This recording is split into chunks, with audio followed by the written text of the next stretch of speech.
All right, everybody, how is it going today? Thank you for joining us for our 15th episode at Gaming Over 30. My name is DuShaun Williams. I'm here with my co host, Christopher Moncada. And today, Chris, I have another question for you. And hopefully, it's not too bad, but maybe you might feel my age a little bit. Why don't you play Fortnite as much? Oh no. I actually probably play Fortnite more than you do, honestly. Well, I play zero, but I definitely don't play anything. I know about it. I've been happy for success, but I just haven't been. I haven't actually have an account at all. So I'm very more noob than the noobs of the game. So, but I know you don't play it every day. I know you play a lot more other games. Oh yeah, I started playing it when it came out because it was the big hit thing and everything like that. And I was like, okay, let's check this out. Let's see what it's all about. And it was fun and stuff, and it wasn't that really my jam. And I was like, okay.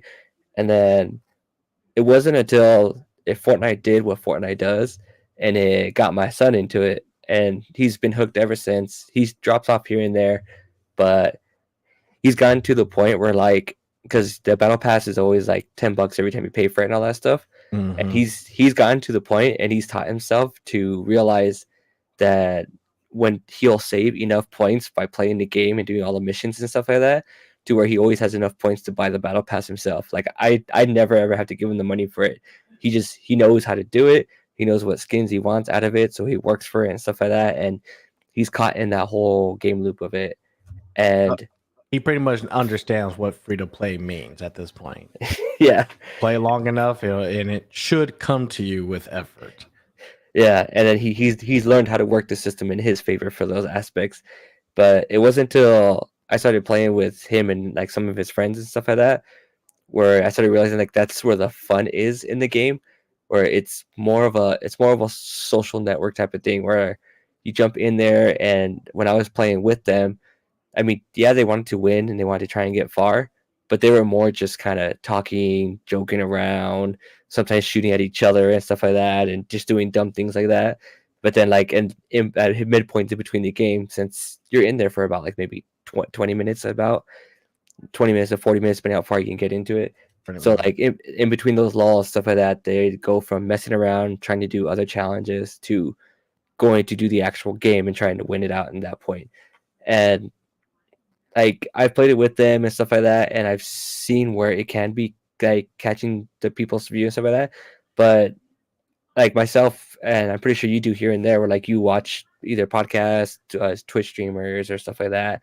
that they have friends and stuff that they play these multiplayer games and stuff like that with it, and it makes me wonder. Like I think because you and I aren't really those type of people, but I've enjoyed and stuff like that, and so like I've been trying to think what stops me from enjoying these games more because I see the funness in them. I've had fun playing them, whether it's either by myself sometimes or with the group of people, but for some reason I just don't jump into it, stay with it and keep playing with it and go along with the battle pass and stuff like that.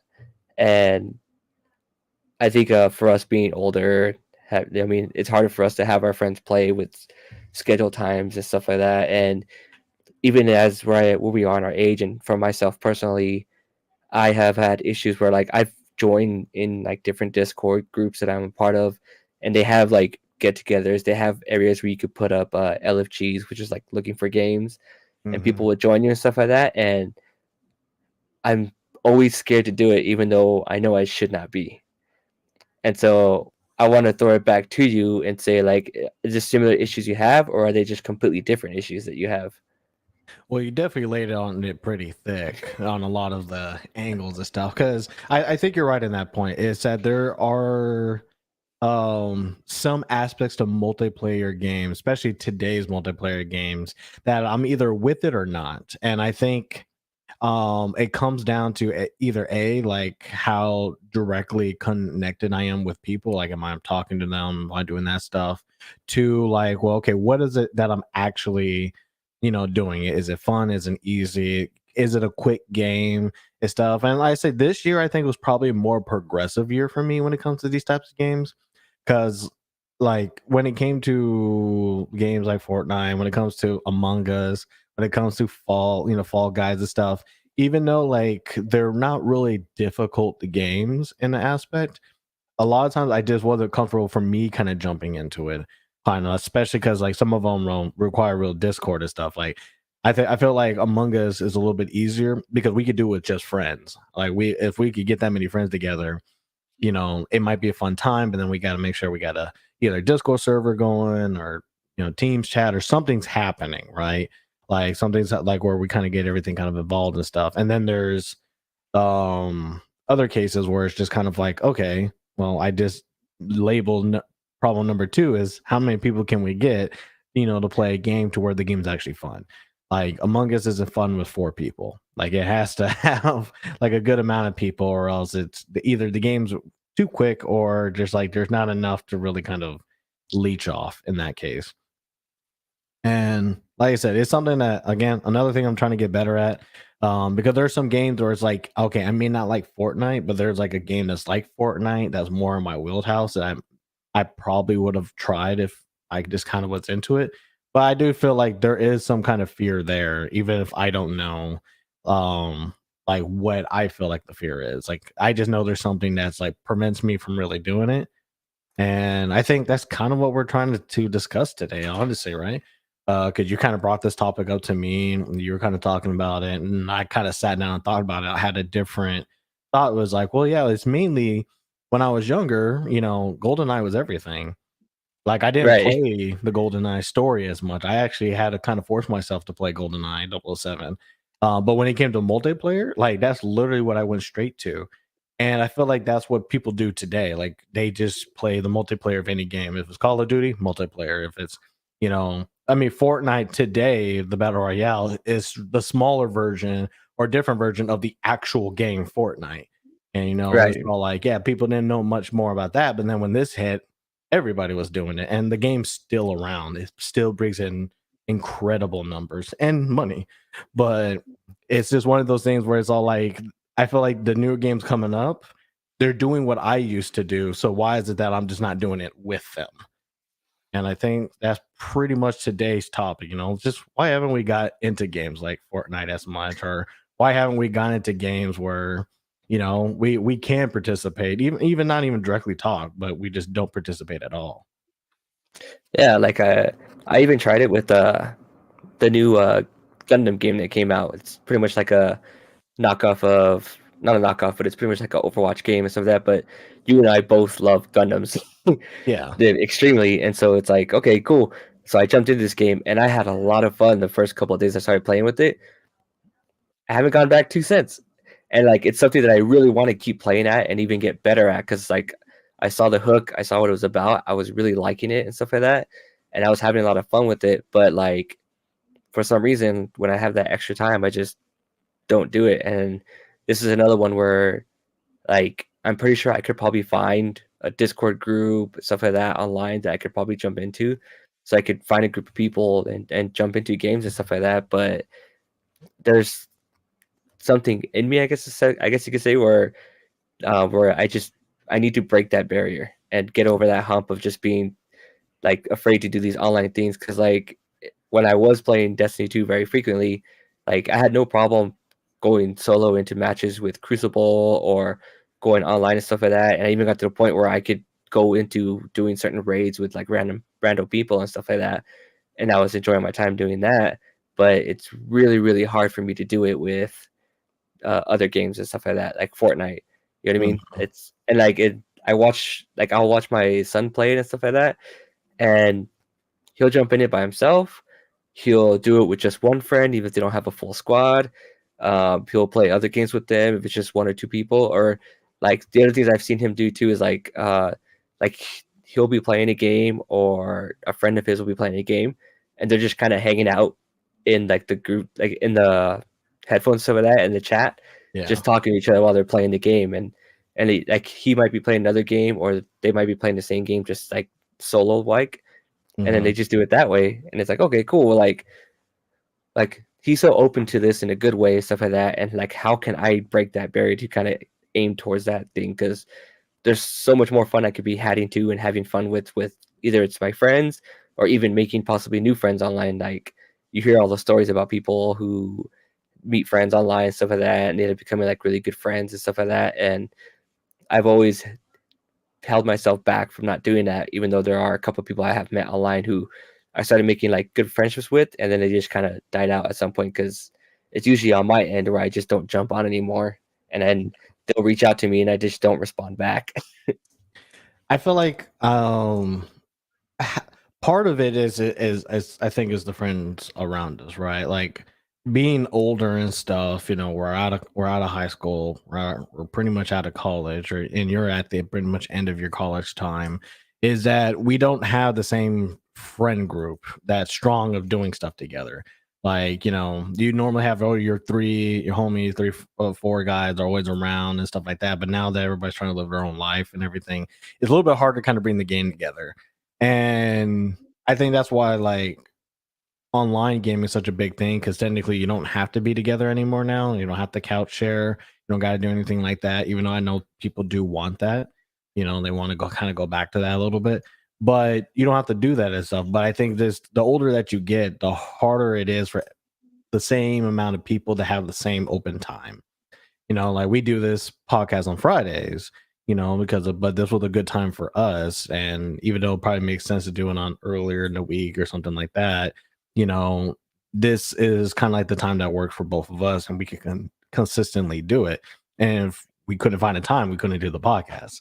So it's just like one of those things where it's like, just from us two, we've had to try to find a particular day. Now trying to get 10 people to do the same thing at the same time. And like, hey, what everybody doing was to jump on. A lot of people just don't really have that time. And a lot of times is if your friends aren't into the same thing, it gets incredibly difficult. I know Patrick once, a long time he wanted me to play Call of Duty with him, but I just wasn't really feeling Call of Duty. Like I was like, I mean, if I'm with him, then I'll probably play it, but like actually online matches and all that, like I don't care as much as for like first person shooters as much as that. And same thing with Overwatch. I was really into Overwatch's story and all that. I really liked the promotion that Blizzard did for it. But then when I got the game, like I got the collector's edition and everything, and I did play some matches. Like I won some, lost some. I wasn't really feeling any heat, but it fizzles out because I was just playing it just me. Like I wasn't having like my friends play together. We weren't in a room. I wasn't conversing and stuff. And I realized the stuff that like in order to have multiplayer games fun, you have to feel like you showed up. You're more participating with other people. So without like your friend group to help you with that, it becomes incredibly difficult to keep playing a multiplayer game. And I think that's part of it. Like I probably have some friends that maybe play Fortnite, but like I'm not sure. Like who actually in my friend group actually does play the game to be like, oh, let's all, jump on the bus. It's just one of those things where it's all like, yeah, like either I have to force myself to get a bigger group of friends, or I, gotta go on Reddit, see who wants to jump on and kind of take it from there. That's kind of where it kind of leads at. Have you ever like tried doing like Discord groups, stuff like that? Like the people out there and stuff like that. You see my Discord groups, it's noisy. Like I'm in one right now that has like an Overwatch, like so they're playing the new Overwatch and stuff. They kind of get into it, and I think what I notice in the chat is when somebody like actually says it, people immediately jump on it, and they're like, "Hey, like you want to play it?" Like if people who don't know each other, it's like, "Hey, well, let's try playing it right now. Let's do this. Let's do." They really try to like, "Hey, let's just play right now." And I think that's kind of what I see. Right? Is like, oh, well, we got to play. Like I got to get this guy, or like we got to be from the more that we do stuff together, the closer we are. But hey, someone else plays in it, and I know them semi. Let's play together, so that would be fun. Um, that's kind of what I notice on some of the games that I see that are multiplayer and stuff. It's like if you know somebody who knows it and I can't play, let's jump on it now. It's a little bit hard to do another time, but like I also seen in the same chat, like yeah, no, man. Like, not right now. I'm kind of doing all this other stuff, or like I'm backflipping or whatever. Right. Kind of just like, yeah, calm down. But it's like, oh, you can kind of see like the whole like, oh, they were happy to jump on, but then like sad when it couldn't happen. So if I had any more discords to my thing, it's like I just be seeing the same thing. But again, like since I'm not searching for it as much, then it's kind of like I just be jumping in to lurk. Is kind of what it would be. I'd just be lurking in there and be like, "Ooh, I wonder what everybody's talking about." Trying to do right now for DDR. Like, I'm trying to get back in, try to actually get the stuff at the house. And because I don't have the gamepad, I can't really jump into it like the other guys. So I'm just watching everybody like do challenges and stuff like that. And I'm just kind of like, oh, that seems fun. And Oh, mute. It's like everybody's like, yo, we're doing this week, blah blah blah. We're doing that. I might be getting a DDR dance pad though. Like one of the guys in the chat is saying he had an extra one, but I'm gonna have to drive far for it. But if he's willing to give it, then I'm going to go get it. So it's like I need to find a way to lose all of this pounds, and DDR helped me before. So, but it's it's one of definitely those good cardio. things. Yeah. So basically, it's the communication with others. Is really it comes down to. Like, do you have a friend group, and are y'all consistent with each other? Are y'all always doing stuff together? And if not, are you conversing with people in the ethers, people who may be similar, who like the same things that you do? I think the other thing too is like I've been in groups stuff like that where like they'll bring in like, hey, I'm gonna bring this person in because someone else has to jump out, like especially doing like Destiny 2 raids because sometimes they can be long. Yeah. And like it's weird and baffling for me, and it may be something that's just a me thing, but a lot of the people in there, like, we don't know each other very much, stuff like that, and they're just there to play the game and help out and stuff like that, and not really much for chatting and stuff like that, which is Yeah. cool. But like like I kind of wish I could have that. You know, like, hey, I'm just gonna jump Mhm. into this because I want to play this.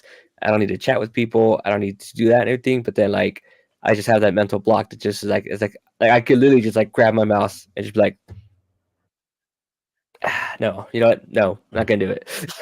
It's funny because in Epic 7 right now, like the guilds that I'm in, I try to find one that are low key. Like they'll do the work, but they like they'll have like a Discord maybe, but like they're not really requiring it. They'll talk if they need to, but not everybody's all participating. I actually like those because as long as everybody knows is active playing, then I'll also do my part and actively play as well. And I may say a thing here and there, but like not when they're like, oh, you have to be on the Discord, you have to be communicating, you have to Right. be like giving out the stats, you got to be doing this. And it's like, yeah, no, we're not getting paid for any of this. So being number one is just kind of just being, yay, we're number one. So that's why it's like I don't work, I'm not gonna work that hard. Like the guilds and this are not like big time stuff, like, but it is nice. I just want to participate, I just want to play. I think that's kind of what it is. And so, but it's not a game where I can actually communicate like vocally with people. So it's like we would still play our own thing, but that's pretty much it. Like my multiplayer kind of like friend zone is kind of pretty small, I'll be quite honest, you know. And it's funny because I paid to make sure I could play online anytime anybody wants to play, but it's like outside of that, it's just kind of like, I got gigabit speeds here that I use to, look at YouTube videos for. Sometimes you even forget they're not even 4K. Oh no, I know when they're not 4K. That's probably the one thing I won't give up. It's like people say they can't tell the difference. Yeah, no, I can tell the difference. Oh yeah, you could definitely tell. Yeah. Uh, are there are there any games you wish you were playing that are multiplayer that you want to get into? Um, there may be a time I would try Fortnite just because I think it's just one of those games where it's just come a long way and just kind of maybe it's not as crazy as it was before, and I might try it out and stuff. I do wish I could play more Among Us. Like I played it like the once or twice, but I do wish I could be able to play it more with like people, and because I think it'd just be kind of fun. Like I see an actual path to fun with that one. I haven't been the urge to play Overwatch 2. Maybe because I just see everybody kind of like the dunking on it at the moment, but like I just haven't been to where it's like, yeah, we gotta go play this. Like this seems fun. Like this, I already know what's gonna happen for me. It's like, and the thing is like, okay, I don't really care as much for this team kind of thing. There is one game though that I'm back and forth on, and that's Valorant. I haven't tried Valorant at all, but it seems like something that a lot of people would really like to play. So, very surprising, that's like everybody's like really loving this game.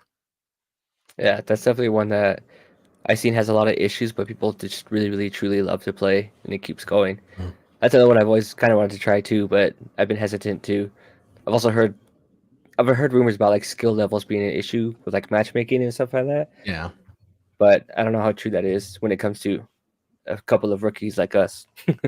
Well, and it sucks for some of those. And then we talked about it when it comes to fighting games when you're playing, because you could do lobby fighting games too, but I hardly ever see that. Normally, I just jump into a lobby or whatever. But you could do lobby fighting games, talk about it with other people and all that, even through the console.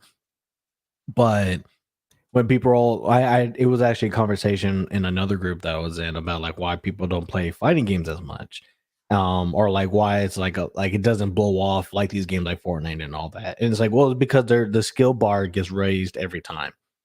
Like when Hmm. everybody first gets the game and they're not really in the beta or whatever, everybody is trying to figure it out all at the same time. Everybody's trying to find out who their main is, what characters they like, what are they doing wrong, what are they doing right. But then when somebody jumps in 6 months later, it's really difficult because the ceiling of noob is a lot higher now. Like people are now just going to just jump in there and be like, okay, I know a little bit, and then somebody hits them with the bread and butter, and they're like, oh no, they got hands. I wasn't really prepared for that at all. And a lot of people kind of drop out from that because they just kind of feel like, well, this isn't for me, right? Like this is something that's like, well, this kind of sucks if I'm always losing, if I'm always getting beat, and you don't feel like they're getting paired with anybody who's in that skill level. But a lot of times there probably isn't anybody around that beginner skill level anymore, and so games that you try to play 2 years down the line, like this is why Super Smash Brothers works because the skill Yeah, level is pretty neutral. Like everybody just needs to know how to move, what our neutral attacks are, and you'll figure it out. As long as you know how to like recover, that you're pretty competent at the game. Like Lori even kind of gets it. She could play the game a little bit here and there. It's just one of those things where like everybody can kind of jump in, and the skill level is actually learned pretty rapidly. But Street Fighter 6, like if me and you played it, like I've at least played the beta on it, so I have an inertial advantage already by the time you get it. But because the game's not out, it doesn't really matter as much. So me and you will right. probably still be pretty equal when we play the game. But if you didn't play the game until 6 months after it played, and I was playing it the whole 6 months, you know, I would assume they win in matches randomly, like an online match. But definitely, like me and you were just playing together. It may not be as fun for you unless you like, you're addicted to like the heavy combat. And so that's kind of where I kind of see a lot, especially like anime fighting games. Like, you will get trashed in an anime fighting Oh game. yeah, Somebody knows how to do like old Blaze Blue with some of the characters and some of their quirks. Like, ugh. Like you try to jump in a lad and someone knows, how to use some of those characters there, you would be spanked by some of these characters and what they can do. And you'll be trying to play that character, be like, man, I can't do any of that. Like, I can't kick, I can't punch. Like, how is this person literally dancing on the sky? It's like a serious thing. But that's why, like, I think a lot of people do, or why games like Fortnite take off because it's just a third person shooter. It's not any different, really, from other third person shooters besides the mechanic of building and learning when to do, when not to do it. But the goal is point, shoot, get guns. Like that's kind of like the point. Like the last man standing is that. So even the ramp up from that isn't as far. And since it's a get a lot of people together and then last one standing, is the winner. It's like it kind of like you're not always facing people who are like super strong. Like they might be on the other side of the map, just luckily, or they might be right next to you, but you might get lucky at a headshot. Like it's just one of those games where it's like everybody can really jump in to where they don't feel like they're so like behind because the whole point is get in. If you die, and you could jump out, go into another game. Like that's how I see those kind of games. I feel like that's why it just spike in far popularity. yeah.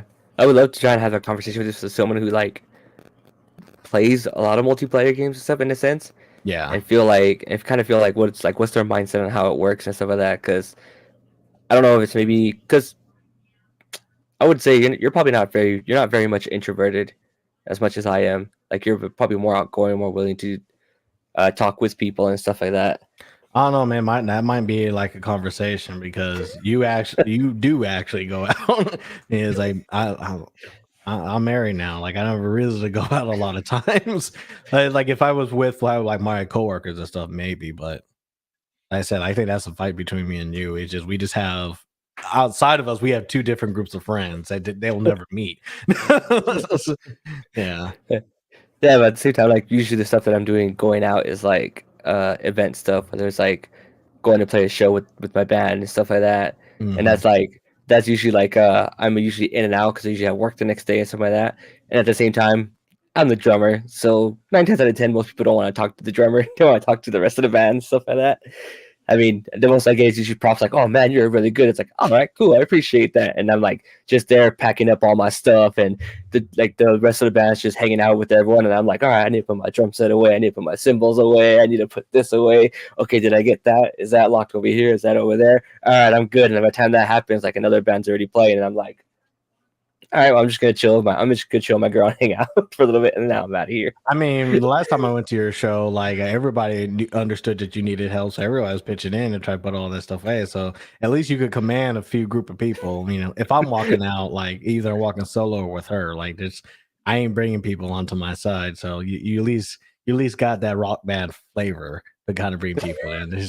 I'm just I got to make sure I do my hair right, you know, like yeah, not to just embarrass myself. But yeah, But it's go for it. no, go ahead. I was gonna say it's really interesting. Like, I have a coworker who he plays a lot of Apex and stuff like that. And like I've asked him about it and stuff like that. And from what he tells me, he's like, oh, I just love the game, so I go into it. And I was like, what about like? He's like, yeah. He's like, usually I play solos. He's like, if I play duos and stuff like that, he's like, it's usually just with some rando, and like we just go in and we kind of both know the assignment, and we just kind of usually work together. And if not, then he's like, I just make sure it doesn't ruin because he does like actually really well, and so Mhm. he just makes sure it doesn't mess up his own like actual stats because he's actually like ranked and everything and stuff like that. So he's like, yeah, I just make sure I'm careful with all that and everything, but everything else, he's like, I don't know, man. He's like, just jump into it, and I'm like, it's not that easy. That and you know what? I think that is the second biggest problem, and is ranked. Like I don't like to tarnish my record on something like that. Like it's like normally, like if I go and I win the first match, I think I'm done 100%. Because that's the only time you'll ever have it, right? Like you know, it's one of those things where it's all like everything you do is recorded. People can look you up. They can see like whether or not you're trash or not like that, or like you haven't played a game. Like even for like multiverses, like I have like how many matches I played. You know, what is my percentage of win rate with particular character? What are the how many knockouts that I had? Like, you know, like it's like everything is just like it could be on an Excel spreadsheet of whether or not, you know, where my skill level is and stuff like that. It's like it's just one of those things. It's like ranked stressful. Like it's the idea of like this is like for fun and then this is for real. I think that change really kind of kicks in with there where you know that the whole game are like, this ain't too bad. Oh, it's time to go. You know, it's like that kind of motion and stuff. It's one of those things where it's all like, yeah, like I guess it shouldn't give me stress because I shouldn't care about it, but it does. It's probably why I don't try League of Legends ranked because I just like I hear so many people and see so many videos on it, and it just seems like the worst thing you can feel. I mean, I felt like how worse League of Legends could be on a game that doesn't matter and just how people are just against each other. But then like ranked, I could see someone like you said, like don't you better not mess up my rank. You better not mess up my. I gotta go play another game to you know. It's like yeah, like it says that unneeded stress that you keep playing, and then you have to find friends to play with, like in order to kind of avoid that problem entirely. So it goes back to the first problem. It's like, do we have the friends to help us avoid the next problem of everything that comes with ranked? True. It's interesting. Like I have because one of the issues I had at one time when I was like trying to reach out and play like Destiny and stuff like that was like people I had to like stop doing things because I had to do things with my kid or you know I had to go pick him up and things like that. And so like I even found like a Discord group of like a group of people who were literally just like they're called the dads of Destiny, and it's like a whole group of just guys who are like dads. They all have we all work and everything like that. So we'll put up like we're putting up our times like, oh, we could work from this time to this time. and I would see times where like I would be free and I could jump in and play, and then I would just not do it. You know what I mean? Why I don't know, but I just wouldn't do it. I would just I would hang out, and I was just like, all right, I like I did a little thing pop on my Discord, like, oh, I'm like, hmm, I could. But what if they're gonna get mad because they think I suck? One thing I have been doing differently is playing smaller games with multiplayer stuff. Like I play with a group of people, and we've been actually having fun playing a golf game that's on Xbox right now. That's probably on another console, but we all have the Game Pass, so it's like, oh, it doesn't really cost much for me to kind of jump on it. And it was just like just playing kind of like a putt putt kind of thing. And it's all like I would never even buy a game like this, but because I can do it like that, it's like, oh, this is actually pretty fun when you actually are on a chat to talk to people, and you can hear people like, God, like you feel the stress of like just missing the whole like. Like it just it's just one of those things. Jesus Christ. But it's like it's one of those things where it's like you could take it baby steps and stuff, but I don't know, maybe it's because we're just older and stuff. I think the first two, like, ranked and trying to get people together, I think really stop a lot of people when they get older to try and play games and stuff. Or right, keeping I think that's why me and you are so, attractive to single player games so much, because I don't need to wait for anybody to play those type of games. And I could just jump on it, enjoy the story, enjoy the whole entire thing. Like I got God of War in the corner over there, and like, I could just go play it right after the podcast. Like I don't need to be like, hey Chris, don't on with me and play doubles with me. That's why I don't feel like Gotham Knights is doing well, because I feel like you do have to play co-op in order to at least feel like something else is going on. But like you're just like async between the games. So like you might have like some mission that you have to do for someone else, but it's not the same mission you have to do. But you could be both in the same kind of world and stuff. Like it's kind of weird from what I saw from the videos. So it's like, okay, well, is that fun though? And then you realize, well, maybe a little bit, but it's fun because the game's probably janky when it comes to like having two people trying to do the same thing, and it's not working in a way where it's like, oh, we probably shouldn't be able to touch each other. Like, why would I hit each other? Or like, if we're all supposed to zip line to one particular spot, but the collision makes it to where the second guy doesn't make it, that kind of seems kind of weird. Like I seen like those kind of bugs into it. And it's all like, yeah, to me that doesn't seem fun, when it's like, oh, you got to play it like that. It's just fun because I see funny things. Haha. Like I see bugs and stuff. It's like, so it's harder for that for like other games and stuff. I honestly trying to figure out what other multiplayer games like I haven't even thought about. Like it's one of those things where it's like, what other multiplayer games am I missing right now? There is one that is coming out next Friday. It's not really a fully multiplayer game, but it does have multiplayer aspects. Yeah, well, I mean it's 1-on-1, right? It's nothing anything too big.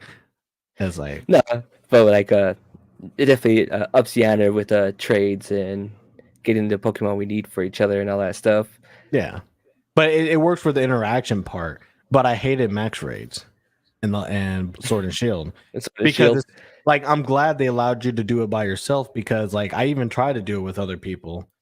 But it's like, okay, so I'm just waiting for people to kind of join on, hopefully, and then we all have to have the right Pokemon, like in order to kind of tackle this thing. It's like, I'd rather be doing it where it's like, if the fault's on anybody, it's just on me, not like, oh, I'm bringing down the team because I died too many times, or I don't know who to bring for this kind of thing. Like, it's just like one of those things where it's like, I don't like this.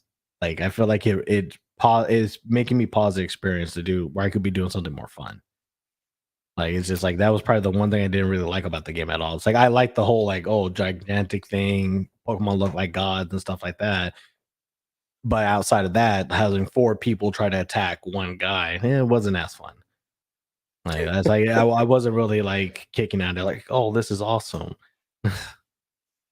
I think we I might try and start like a little group of people together. It's gonna be me, you, my kid, and then my friend and his partner, and try and get us all together, whether it's in a group chat, maybe like on a Discord chat or something like that, so we can start I want to work this Pokemon thing here going on this like I want to get into it this time for real and like see how far we could go and see if like if we keep each other going, it'll keep us to want to keep playing. You know what I mean? You know, it's funny because that's the sad part is you're bringing your son into it because we need more people to kind of do the To be fair, he wanted to do it on his own. So and Yeah, this is more of an outlet for like him because a lot mhm, of his friends don't play Pokemon, and so yeah, it's like he knows it from my like me, my friends, and like friends from his mom's side, so that who'd play Pokemon all the time. So like we had gotten Sword and Shield together, and yeah. then I dropped off, and he beat it on his own and everything, and then one of his friends from his mom's side gave him some Pokemon and stuff. Turned to like beating the final boss, and I was like, all right, that's cheating. Like you cheated your way to beat there. Like you didn't do it on your own. And he's Mhm. like, but I did it. I was like, yeah, good job, you did it. I was like, but you gotta do it on your own. And so I know it's partially my fault for not sticking with the game. So I was like, this sounds like good. I was like, all right. I was already like kind of like a little hyped about the game, stuff like that here and there, and then seeing all the stuff that popped up on Twitter and social media and stuff like that with the whole Ash thing stuff coming out and stuff like that. It got me uber hyped for next week. Like I was like, I'm in. I'm gonna force my friends to be in it, part of this stuff like that. I even messaged my son just to make sure. I was like, hey, do you still want to play Pokemon? He's like, yeah, definitely. I was like, all right, cool. But yeah, I remember I told you about like how many like now we're at like the last week or two, and Yeah, how many trailers, how many promotional stuff, and how much stuff has happened in this week and last week alone to be like, hey, did you know Pokemon, Scarlet and Violet are coming out next week? Yes. Because either I pre-ordered it or like, yeah, you kind of reminded me a little bit too many times. It's like, did you want to see all these other Pokemon? I was like, I mean, at this point, like, I might as well wait. Like, what's 7 days now? Like, yeah, it's like the 18th, so like 7 days yeah. from today. Like, at this point, I'll find out when I see it. But then they're like, here's the final trailer for all the stuff we've already shown you. And hey, do you see Charizard? You like Charizard? He's in it. And I was like, no, like, stop it. Like, I get it. I'm already gonna buy the game. You don't need to keep trying to sell it to me. But yeah, the whole Ash thing is now just flooded everywhere. It's like on Twitter, on Facebook, and it's like, oh, see, I can't even save myself from the spoilers of what happens in the Japanese show. now, now I'm figuring out like people are already showing like, oh, here's the final evolutions for X, X, Y, and Z, and like I was like, okay, we're already kind of getting into it. So either some people got the game early or somebody's already got the file. Yeah, I know piracy has been a big issue with the Switch and stuff like that, and so Mhm. that's how all these leaks have been coming out. And I've been good to stay away from the leaks for the most part. You know what I mean? That's my jam. I'm good at staying away from stuff I don't want to see. Somehow, some way, I just do it. But yeah, I'm really excited, and I want to delve more into the multiplayer aspect of this game, and you know what I mean. And Mhm. so I think also that will help me push myself to actually stick with the game and beat it and stay like consistent on it, like to Yeah. the point where like next Friday my band actually has a show to play, and Mhm.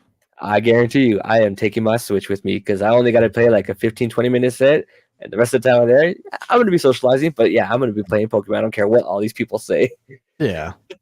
But I mean, those are one of those games where we're kind of adding a multiplayer kind of version to it. Like we're all playing at the same time, so it just feels like we're in the same world, but we're just doing it at different times of the day. So like those are, I think, a little bit our speed. They're single player games that just have a multiplayer aspect to the side of them, so we're able to kind of get into and stuff. But what was the last time you played Fall Guys? Just like did like a 5 minute match Probably 2 months ago. like 2 months ago. Yeah. Like, do you remember like your rank score or like do you remember like what level you are in the game? No, I don't remember any of that. I just thought I'd play. My goal usually for Fall Guys is just to play it and have a good time and just kill some time. And Mhm. that's pretty much it. When it comes to like the rankings, leveling up, even when they started doing the battle pass stuff, because I started Fall Guys when it came out in the beginning, and then I switched over to the PC version of it and stuff like that. And then from there, I've just been like chilling, and now it's just like a in and out game when I want to. Yeah, I think I was kind of like that too. Like I wanted to at least buy the Assassin's Creed outfit because I was like, that's kind of like the one thing I wanted out of the whole thing. It's just like, oh, I got to pay for that. I mean, it's $2 or whatever. I think I forgot what it was to kind of get it, but I was like, oh, I'll probably get it because I like Assassin's Creed and the game. I'm not paying for like a $60 game. I think that's the hardest thing too. Is just like some of these games, like I'm glad like they're free to try. But sometimes it's like you can really sink into some money with it, like if you really wanted to. But it's hard for me to do that for like Fortnite would have cost me like League of Legends cost me money. It cost me some serious dough, and this is me only buying stuff really when it's on discounted. But just buying skins and stuff, like stuff to kind of just add some flavor to the game or whatever, it costs some real money. And Fortnite cost some real money to get that. I seen people dumping a ton of money to get skins, a ton of money to get X, Y, and Z and stuff. And it's just one of those things where it's all like you battle passes just kind of just feel kind of old at this point. Like it's all like, oh, I have the battle pass where you could play and get rewards, and then I have the you need to pay for this battle pass to get these awesome rewards. I always hated that. I always hated two-tier battle passes. It just does to me, it just doesn't seem like it's felt like you found a way for me to keep playing your game, but you still want me to pay money. Like you're like you put all the good stuff on the second tier and all the other like, oh yeah, you get all the rare stuff here, but then you get the super rare stuff over here. Like this, what was it? A multiverses right now is probably like the biggest like example I have recently because a lot of like the good epic skins were on that one where it's like, oh, like I can get what was it, the cross-dressing Bugs Bunny outfit, like where he's like plays like the offer thing in like the old Mhm. show. That's on the super rare one, and then like the common rare one, I think the max one was like Robin LeBron James. And it was like, I mean, it's funny, but it's like for that to be like the ultimate like end of the battle pass, I'm like, yeah, that could have been somewhere a little bit earlier, right? Like it did. That's Right. not something I kind of work towards. But there's a lot of that. Like I just see that a lot. I see the game. A lot of the games that I play a lot always have these two tiers, and I hate to have to pay resources just to unlock a level 2 of a battle pass. So for both bases, do you pay two different tiers, or is it just like a free So one and then one you pay? So there's a free one where it's like they give you rewards based on that, and technically you're still gaining points towards the other rewards. But if you don't pay for like the currency, because the game doesn't really give you currency to pay for the second battle pass. That's literally Okay. just paid currency. So you have to buy the paid currency and then purchase it. The other ones for like the coins and stuff like that, that's mainly so you can unlock some of the characters and stuff like that. So like I have like 30,000 coins right now. So technically I can unlock a lot of characters. But it's like the new characters are like 3,000 like a character. So it'll kind of eat up pretty quickly once they start adding more characters, but that's kind of worth those coins and points are for outside of all the perks like customizing the character and all that. But like for the battle pass, like there's the one that's like you have to keep playing to get like the points from that, and those points goes towards the battle pass.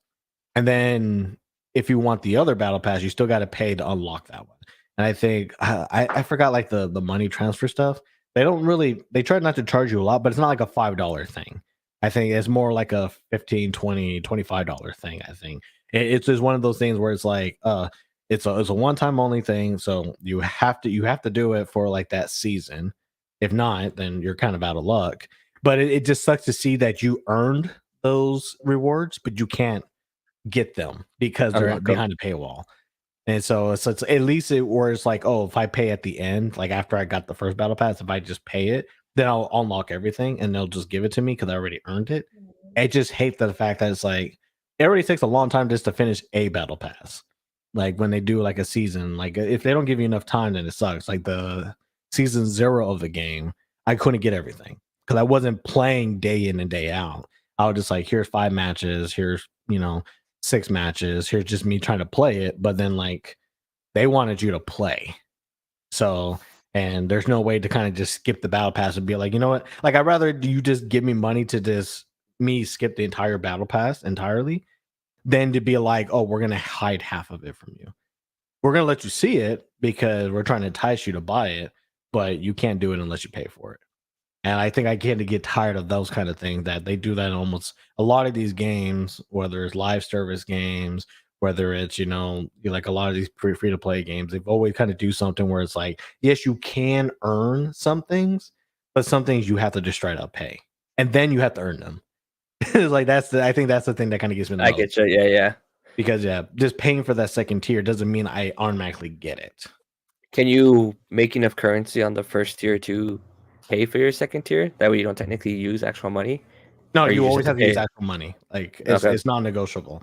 So it's like there's something that you have to use actual money. So skins, the battle pass, and I think one more other thing. I gotta look. But skins and battle pass are actual money. It said it's just you pay for their in-game second currency, because every game has two currencies. Right. The free to play currency, and you bought something currency. And so you have to pay I bought something currency if you want skins and the second tier battle pass. That's an interesting strategy that they do because, like I said, with Fortnite, you do like I said, my son was able to, like, they have the paid battle pass tier and stuff like that, and he can earn it by just playing the game in general. And if he wants to save it, he can. You know what I mean? And Yeah. that's his choice, and he does. And yeah, like of course, I still give him money here and there for certain things. Like there's certain skins that he definitely wants, and sometimes you have to pay. And I'm okay with that because like okay, like he wants to get the Carnage skin. Yeah, you know what I mean? You know, Mhm. you've been doing good in school, blah blah. Here's 12, $15 for to go out and get that skin. I'm cool with that, but like since they do their whole seasons like that, he can just earn on his own. And to me, as a parent and a person who's looking at these multiplayer games from the outside in a sense, it's like okay, cool. Like I like this form of it. If I was playing multiverses as much as you were, it'd be the thing where like okay, I'm not a big fan of this because I don't know if I really want to buy the battle pass. First off, you know what I mean? And then at the same time, once if I pay for that money, then I kind of feel like I'm forced to play the game because then I'm gonna have that FOMO feeling of like I'm wasting my money if I don't try and reach level 100 or whatever it is that it is when it comes to this stuff. So that feels a little sketchy to me in the sense like And I think that's a lot of what's happening with a lot of the multiplayer games today. I appreciate the new model. I appreciate what they have to do, and I kind of understand a lot of what they need to do in order to make money. It's just an it's not ads, but at least it's like it's something there that you could pay and stuff. What I just don't appreciate is when like the battle pass for the game costs as much as a rare skin, or not even like a super rare skin. It costs as much as a rare skin, and then the rare skin is some good money. Like it gets ridiculous when you're paying $20 a skin, and then you want to pay another $20 for the battle pass. Like it's just yeah, one that's of a those lot. things. Yeah, like it's a stupid amount of money. Like, and right now, since the game is still in beta, they don't really have a lot of stuff like, oh, here's a discount here and there. It's more like, hey, get us $100. Here's the founders edition. You get all this stuff. Oh, hey, here's like, this founders edition is $80. You get all this stuff. Oh, here's the founders edition, $60. You get all this stuff. It's just like, yeah, we're just trying to like sell you stuff right now. And then we're just trying to put the content out there, but technically the full game's not out. So we're not doing discounts. We're not doing all the kind of stuff. And it's like, okay, well, I don't mind paying for stuff. I just really feel like a $20 bill just go farther in a game like this. Like I really just want to be able to be like, hey, I want Rick's skin as well as like Batman's animated skin. I shouldn't have to pick between the two with a $20 bill. Like it's just like I should be able to get them, but then a lot of the skins are not even the same price. Like one might be 800 coins, the other one might be 15. One might be 1250, the other one's 2000. Like it's like what? But what's the difference? Like it's just they do. I was like, it's just weird. Like it's just, is when they also have like price tiers on stuff, and it just kind of for me cheapens the battle pass too, because like you said, once you buy the battle pass, you have to commit, or else why did you pay for it? It only lasts Right. for a season. You only have a few days. So if you don't play, you don't earn the stuff, then you just gave them $20 because, and then it feels bad at that point. So, Especially if let's say if I was to start jumping to multiverses now and we're probably already like more than midway into the season. It's like, well, do I really want to spend my money on that battle pass now? Because I have less time to try and get what I want out of yeah. it now. Right. So Yeah, that'd be terrible for you to jump right now because like the season's about to end for season 1 of the beta, and it's like you would have to play the entire day to get, maybe halfway, and you have to play double so you can get extra. And it's like you have to keep winning and then do the challenges, because if you lose, you don't get as many points. And like I said, if you don't do it when there's like XP's up, then you don't get more coins, more all this stuff. So like there isn't a way for you to catch up, because like the battle pass is normally like from 0 to 50. It's never like 0 to 20 and stuff. And I understand why they do that, but like you said, if you were to jump in and you see like, oh, they have the Tom and Jerry cowboy outfits and it's only 15, like level 15 or whatever, you still have to start grinding in order to get it. Like Right. you got to be playing for real at this point. And then you got to win so that way your suffering's less. Yeah. So again, it just kind of adds the stressfulness to it. And sometimes your mind just says, I'm not going to deal with it. I'm good. Check out. Yeah. That was me with like the Halo Infinite Battle Pass when it first came out. Like I looked at it and I was like, all right, maybe I'll put the money towards it. And then like I started playing I enjoyed the multiplayer a lot and stuff like that. And then Mhm. when it came to like how slowly, like how hard it was to progress when it first came out, I was just like, okay, like I'm not gonna be spending. I already have a limited time as it is to come to play this game, especially when it comes to the multiplayer aspect of it. And it's like I personally am not gonna spend the money on the battle pass because I'm trying to play the game to have some fun and turn my mind off and joke around. I mean, I'm still Yeah. being serious playing the game, but I'm not trying to do challenges of like, oh, you have to make sure you get this many sniper kills or this many like back hits, or make sure you use this specific gun and stuff like that to get this challenge.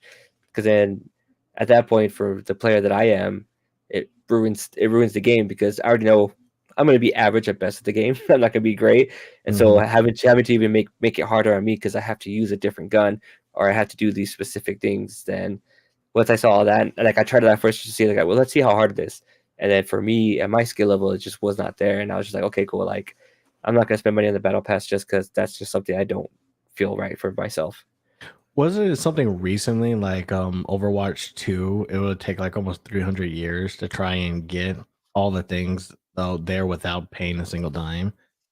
Yeah, it was that, and then like the little like ornament of like little like onion looking dude.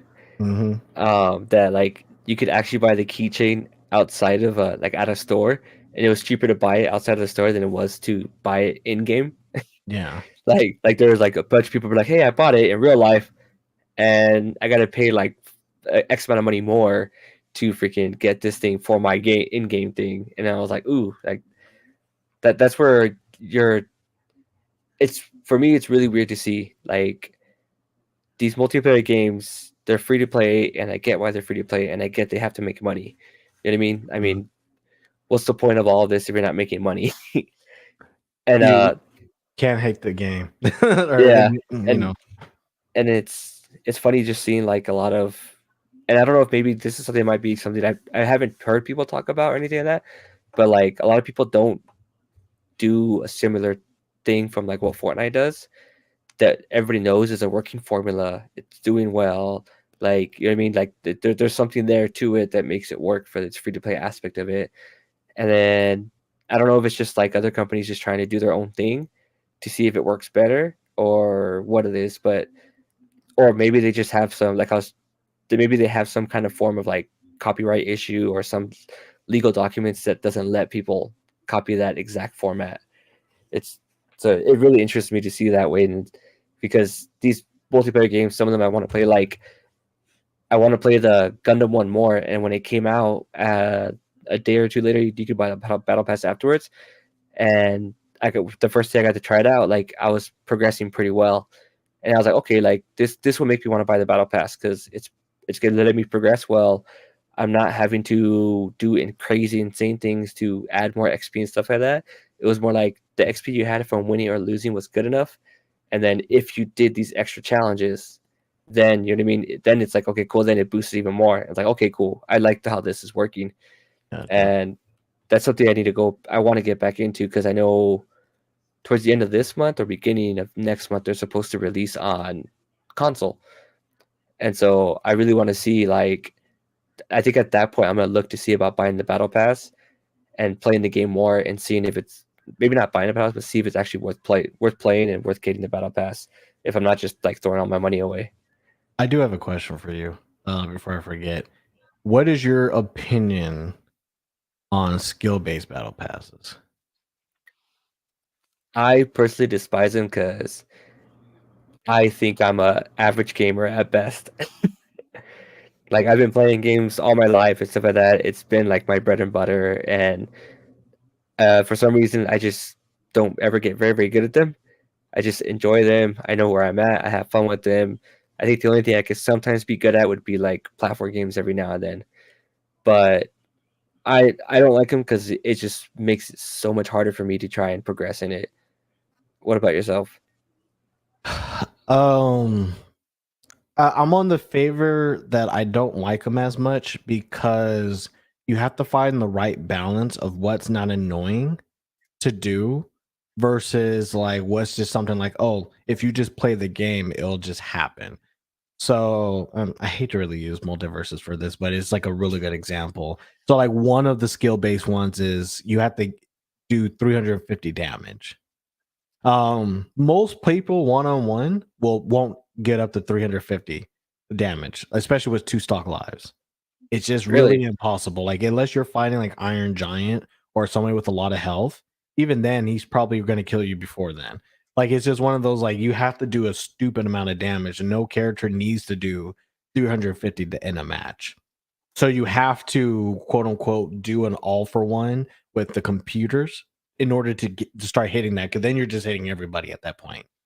So it's like it's annoying because it's like if you don't really want to do that, like I hate to stop to play something I don't want to do just so I can kind of get that reward or whatever or get those points. But I think I also hate the ones where it's like, oh, with this character you have to kill with this particular move, and you're just like, oh, I really don't want to have to try and really try to do like all this kind of maneuvering stuff just so I could be shagging, throw a sandwich at somebody to kill them. And if they don't die, I'm gonna be upset because it's like, Yeah. it's like, oh, screw you, ruined my reward, damn it. Like it's just one of those things where it's like I hate it because it's like you have to play the game a certain way. So you're already kind of like in a different mindset. But it's like, oh, can I really do like what they're asking at this point? Is so like, like is it too much effort to really do it? And I feel like I play longer because I'm trying to keep doing it, and then like it's like, oh, I don't get it because I miss it for a little bit, or I miss it for a second, or I did 349 damage, and it's like, Ooh. you didn't do 350, and it's like, oh, this is so stupid. It really is. And then meanwhile, you're just seeing the battle pass only go up because it's like you're not hitting like those challenges, and it's like it's annoying. It is so annoying. And then it's like, oh well, you only have 6 today, and if you don't get it, then we'll give you another 6. But it's just like, yeah, it's just that thing like we're trying to get you to keep playing, but it's just like, but it's annoying. I shouldn't really have to do all this. It's just, it's like, oh, you gotta play a particular character that you don't play in order to get this. It's like after a while, it's like, I just at some points I'm just like, yeah, no, I'm not doing it. I'm just skipping that, or like I'll have to do like a refresh or do something. Like I just like, no, I'm not doing that. Stop wasting my time. Yeah. You know? I think, this is going back to, the Gundam game. It had skill-based challenges in the battle pass you could add to it, but Mhm. then it also had, like, simple, easy challenges, like, win a match. It was like, "Win a match," or "Use this character and try and kill someone," you know what I mean? Things like that, Yeah, which were, like, simple, easy, like, easy kind of skill-based things to make you do a little bit different things in the game, like, "Hey, use this Gundam instead of the one you're using to try and get this to get you voted extra points." And then it had the skill based one added more. They give you more points. Like, hey, try to do this specific thing. And I personally like that a lot more because like I know I can't do that one, so I definitely can just come down and do this easier one where it's just like play 5 games, play as this character for a game, do this type of move. So I mean, like it yeah. makes you kind of learn the game in a sense at the same time too, because it makes you try to do a little bit different than you're not used to, and Mhm. then it also helps to boost up in the battle pass. Which like I'm okay with on some of that. Like I don't like the ones where it's like you have to win with the character. Like, cause like with a game like like the Gundam one, like you have other people with you, so you have a higher chance of winning, even if yourself didn't really contribute to the win. Right. You have a higher chance on it. But for a game like Street Fighter, for a game like Multiverses, where it's like if you're not good with the character, then someone picks a character that you're just a bad matchup for. You can't just really escape the match. Like there's no like boot out button. So you either have to just kill yourself and then do something, or just try your best. But it's annoying in that aspect where it's like you have to win with per character. Like I like the ones where it's like, oh, you have to win a match with a bruiser character. Like okay, I have 5 characters to pick from. At least I have some breadth of like there's some bruisers characters that I can play with, or you got to do something with the support. Okay, there's a good amount of support characters. One of them has to work. Those I'm a little bit like, but we're kind of getting to the line at that point, right? We're trying to see at what point do we cross too much to where now it's like annoying to play and have on this in a different mindset versus well I was going to do that anyway because I'm just playing and oh, of course I want to win, so yeah, that's not a really big deal. And I think that's kind of where the line needs to be at. But I think I seen it with like shooter games where it's all like, you got to get a headshot, Mhm. you know, and sometimes headshots are more accidental than they are intentional. Like those are the times where it's like, yeah, it's cool that when you get it, but like when you do like assist, sometimes the game will think of you did an assist, but you actually just killed it, so you don't get the assist trophy or whatever. And it's annoying when that happens. Like, well, no, I did. You know what? I'm Like it's out. all like you at this point you're arguing with the game because you're just like, I know we won, but I won this way. I know I did. Because I like stop playing with my emotions. God. I think the reason why I like brought this up question up too at the same time is because I've been seeing all the reports. First, it started off with Sony buying Bungie, right? Yeah. And then they bought Bungie and they're using Bungie in a sense to create more games as a service like theirs, or possibly MMOs and stuff like that. And now that it's been towards the end of the year since that purchase has happened, now there's like more reports. I saw the most recent report about that there's talking about doing like a Horizon game that's going to be that the rumor is that it could be like more MMO type, or possibly be more like a games of service type and stuff like that.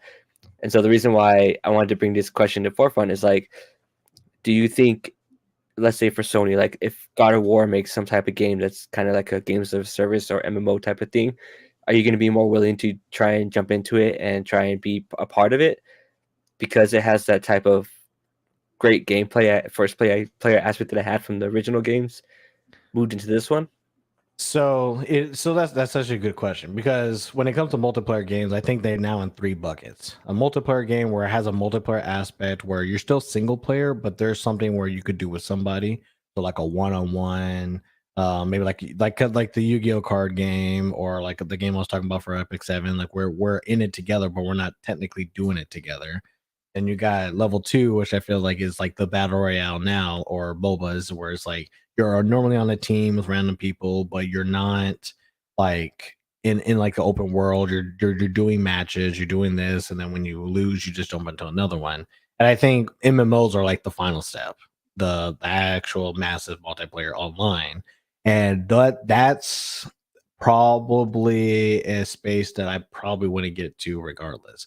I my thing about like playing something like a regular uh first person shooter game versus like a massive multiplayer online game like that, it's really difficult because I want to play the way that I'm playing over here, and I know there's too many limitations to do it over here. Like I want to be able to do crazy and be able to dodge, be able to do trick shots and stuff like that, but that's really hard to do. Not only just create that system for a game to do that and do all the responses and stuff, but it's just hard to kind of do something like that on such a grand scale. And so like games like World of Warcraft, there were some other games back then that I tried to get into that were like similar MMOs, Maple Story, stuff like that. Like I just really couldn't really get into them because it was just like I mean, it just seems like I was just kind of watching paint dry sometimes when I was playing the game. And there's other times where it's like I guess other people had more fun. But I think it was again the collaborative, having friends, being a part of something bigger that really kind of get people to play those games a lot. but outside of that, it's just kind of like I don't like the gameplay as much because it's not exciting. Like even like League of Legends, like have you actually seen a League of Legends fight where like everything's going intense, but like there's too many sparks flying, you can't tell what's actually happening. Like there's too many like effects on top of effects, and it just everything looks blinding and stuff. And it's like, oh, did I survive that or did I die? Like, oh, like I can't tell. It's like it's fun and exciting when sometimes when you see it, but a lot of times when I play like MMOs and everything, like it's just kind of more like I'm playing an RPG but slower in a lot of cases. I guess that's the best way to say it. Final Fantasy 14, like I was kind of into it. Like I almost kind of dabbed my toe into it because I'm like, I really liked Final Fantasy at the time. But I actually at the same time hated the fact that Square Enix made Final Fantasy like 11 and 14. But I hated the fact that they were trying to do MMOs. Because like no, like you could probably do a good story, but I'd rather you just do a good single player game. Like I don't want to be in this space over here. And then so I guess there were just a lot of cases where like I tried to jump in, but it's just to me it's just not exciting. There's nothing really enticing about it that makes me really want to dive into it. I get you. And Angel and Champion of Final Fantasy 14 is kind of my thing because, like, at one point I really, really wanted to get into Final Fantasy 14, especially with like the latest DLCs and stuff that they've added to the game. Mm-hmm. I've heard like nothing but great things about it and stuff like that. But this also gives me the fear of like, oh no, like I am jumping into this giant game that's already out there, and I'm gonna have to like try and catch up to speed. And I've heard that like it does a really really great job of doing it, so you can help walk you through it and stuff like that. But Mm-hmm. I've always been like really really terrified of it and stuff like that, so I never ever jumped into it.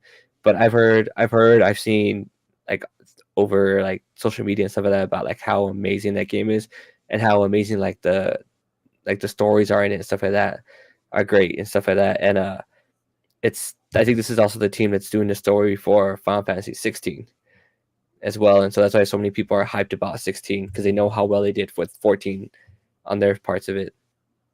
But I guess that's probably the thing that's in my mind all the time. Would you rather play 14 with all of its updates and expansions or 16? See, I would want to play 14 because I think it'd be cool to do some of this stuff and experience it with friends. And this is maybe just a me thing because I played so much Destiny 2 and have been playing it consistently for so long up until this year. Yeah. So like I can see Final Fantasy 14 giving me that same type of feeling that I've been missing from Destiny 2. I don't know if it's just like a burnout thing that I happened with it, or maybe I just got too busy with school and everything that I stopped. But like I could see Final Fantasy 14 jumping in with like a group of just pretty cool people doing a raid or and stuff like that, and then at the same time just doing the story and stuff on my own and enjoying the story because that's how I would play Destiny 2. Like Mm-hmm. the story parts, I would just go into it, play it on my own. I would enjoy that experience just like by myself in my room, whatever, all that stuff. I mean, they write a good story. I get a great I get that great single player feeling out of it, Mm-hmm. and then I get to go into the multiplayer aspects of it. I will give it this, like, because 14 versus 11, 14 was a major change, a major update. When I was first saw, like, when the game was first coming out, and I saw some people play through, like, the first boss and stuff, I was really impressed with a lot of this stuff. And I think what I hate most about like the kind of way that I am is that I feel like I am robbing myself of like the story that they're probably telling and like something that's kind of been building up. Kind of like how like World of Warcraft is built up over so many different games. There's a big lore behind it. There's a lot of big events that might happen with it. And I feel like because I don't like a certain aspect of it, like that I kind of rob myself of the entire thing. Right. It's just it's always like, it's like it's kind of like eating vegetables at the first time. It's all like it's one of those things where it's all like you knew you need to like you have to get over like this initial whatever you have with them, but it's like I could be doing a lot of other stuff with it, but I just hate vegetables. I just don't like whatever they are, so I'm losing out on all benefits and stuff like that. It's just one of the things like you're missing out, but it's like it sucks. So you just tell yourself I can deal with that. It's like I don't need it. I'll do something else. I'll be more careful another way, or I'll play another game. It's just like one of those things. And probably that was a terrible analogy, but I just kind of thought about it like that. Like, it's just one of those things where like there's something one that you don't like about it, and then you kind of ruin the whole thing for you. No, yeah, I feel that. That's me with like Call of Duty pretty much for the most part. Like I hate the toxicity you get on it and stuff like that, and like things like that, and like because I like playing Call of Duty. I used to like playing Call of Duty a lot, like with their whether it's just story mission or even just playing online for fun and stuff like that. But after like Warzone came out and stuff like that, and you just see, I even played it a couple times, and you just kind of realize like how gross and toxic it can be and Mhm. stuff like that. It just like it for me. I was just like, okay, cool. Like I'm done with this. Like I want to play this game, but I'm not gonna deal with just me killing this guy and then or this girl and then them just like fucking calling me a bad word and stuff like that. It's like okay, dude. Like I mean, I'm trying to have fun with this game and stuff like that. Hearing that little snippet come in and stuff like that because it's like, oh, this is what the person said. It's like, yeah, I don't need this. I'm out.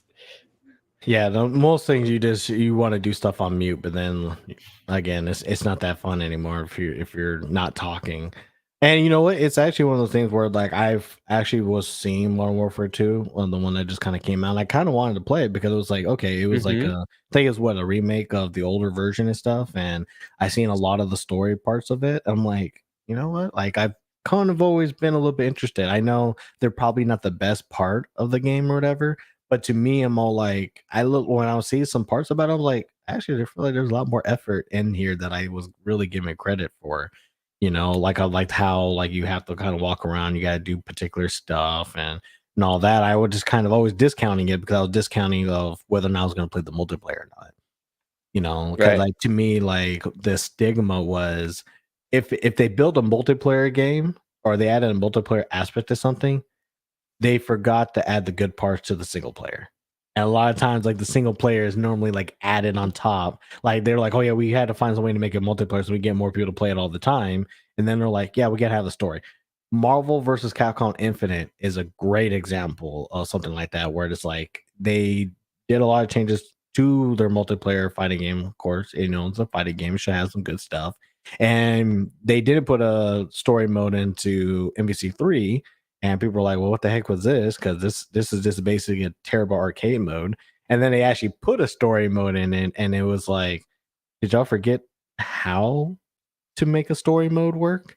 Because this is what you don't do to have a story mode in a game. It's like, and it was long, it was pretty lengthy and stuff. So like, it was supposed to have all the elements into it. But I had fun reading Blaze Blue story than I had experiencing MVCIs. Like that's just how like bad the experience was. And they have voice acting. Like it's like, hey, they actually have voice acting for the story, and it was still bad. It's like, oh Jesus Christ! And then now that they haven't come out with the Marvel's Capcom game for a while now, it's like, oh, that last one really kind of almost tanked the entire series. I think It's they'll I think they'll come out with one once they include the X-Men characters back into it. And I think they're trying to wait for like the right moment with where the movies are at and stuff like that and everything that's happening and stuff with the whole Marvel shit and all that stuff. I think they're gonna try and time it correctly. I think it's the same with Kingdom Hearts 3. It's really Disney's decision, a lot of it.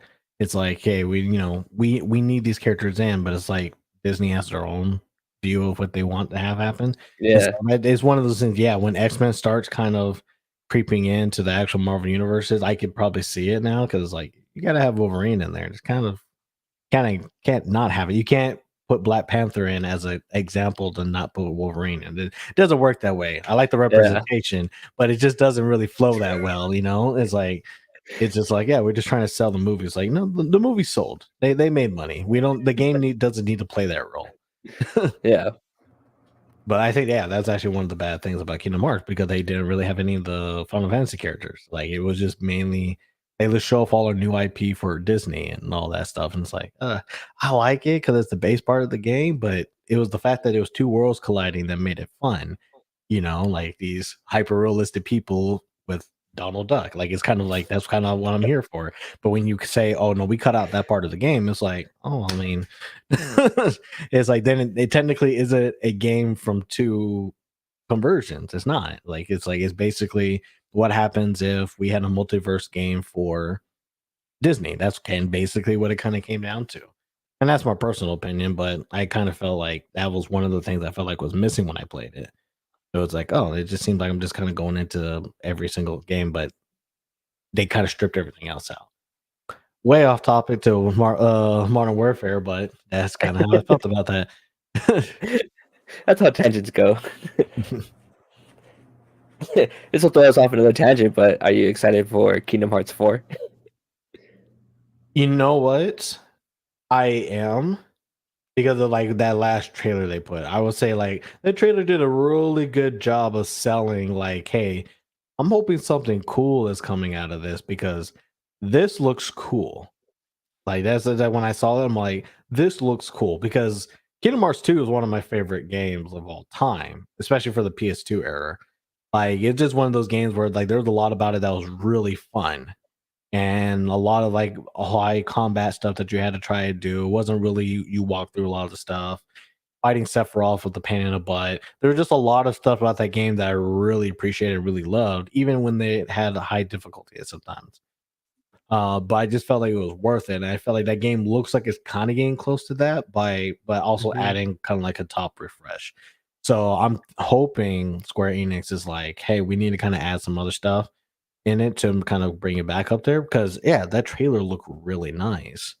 You know, it's like, but it kind of gave me some particular expectations I'm not sure it's gonna meet. So I've been reserved on whether or not I'm all like, oh yeah, it's gonna be the best game ever. Like, oh no, like I gotta see Square Enix do more nines for me to say that they're gonna really land on this one. Like I'm looking forward to Forspoken.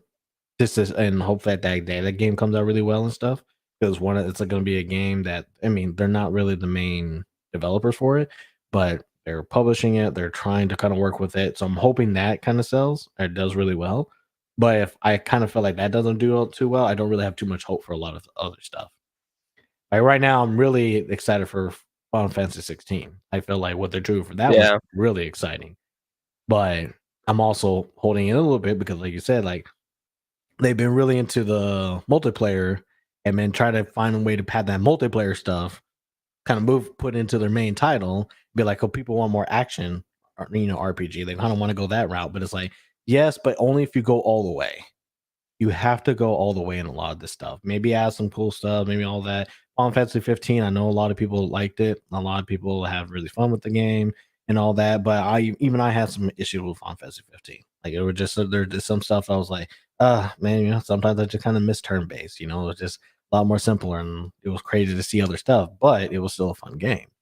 And I'm just hoping that the fun stays there without it being like, oh, it's basically a straight path game like 13 was, and like you just go down all the time, down a corridor, and but you get to walk around.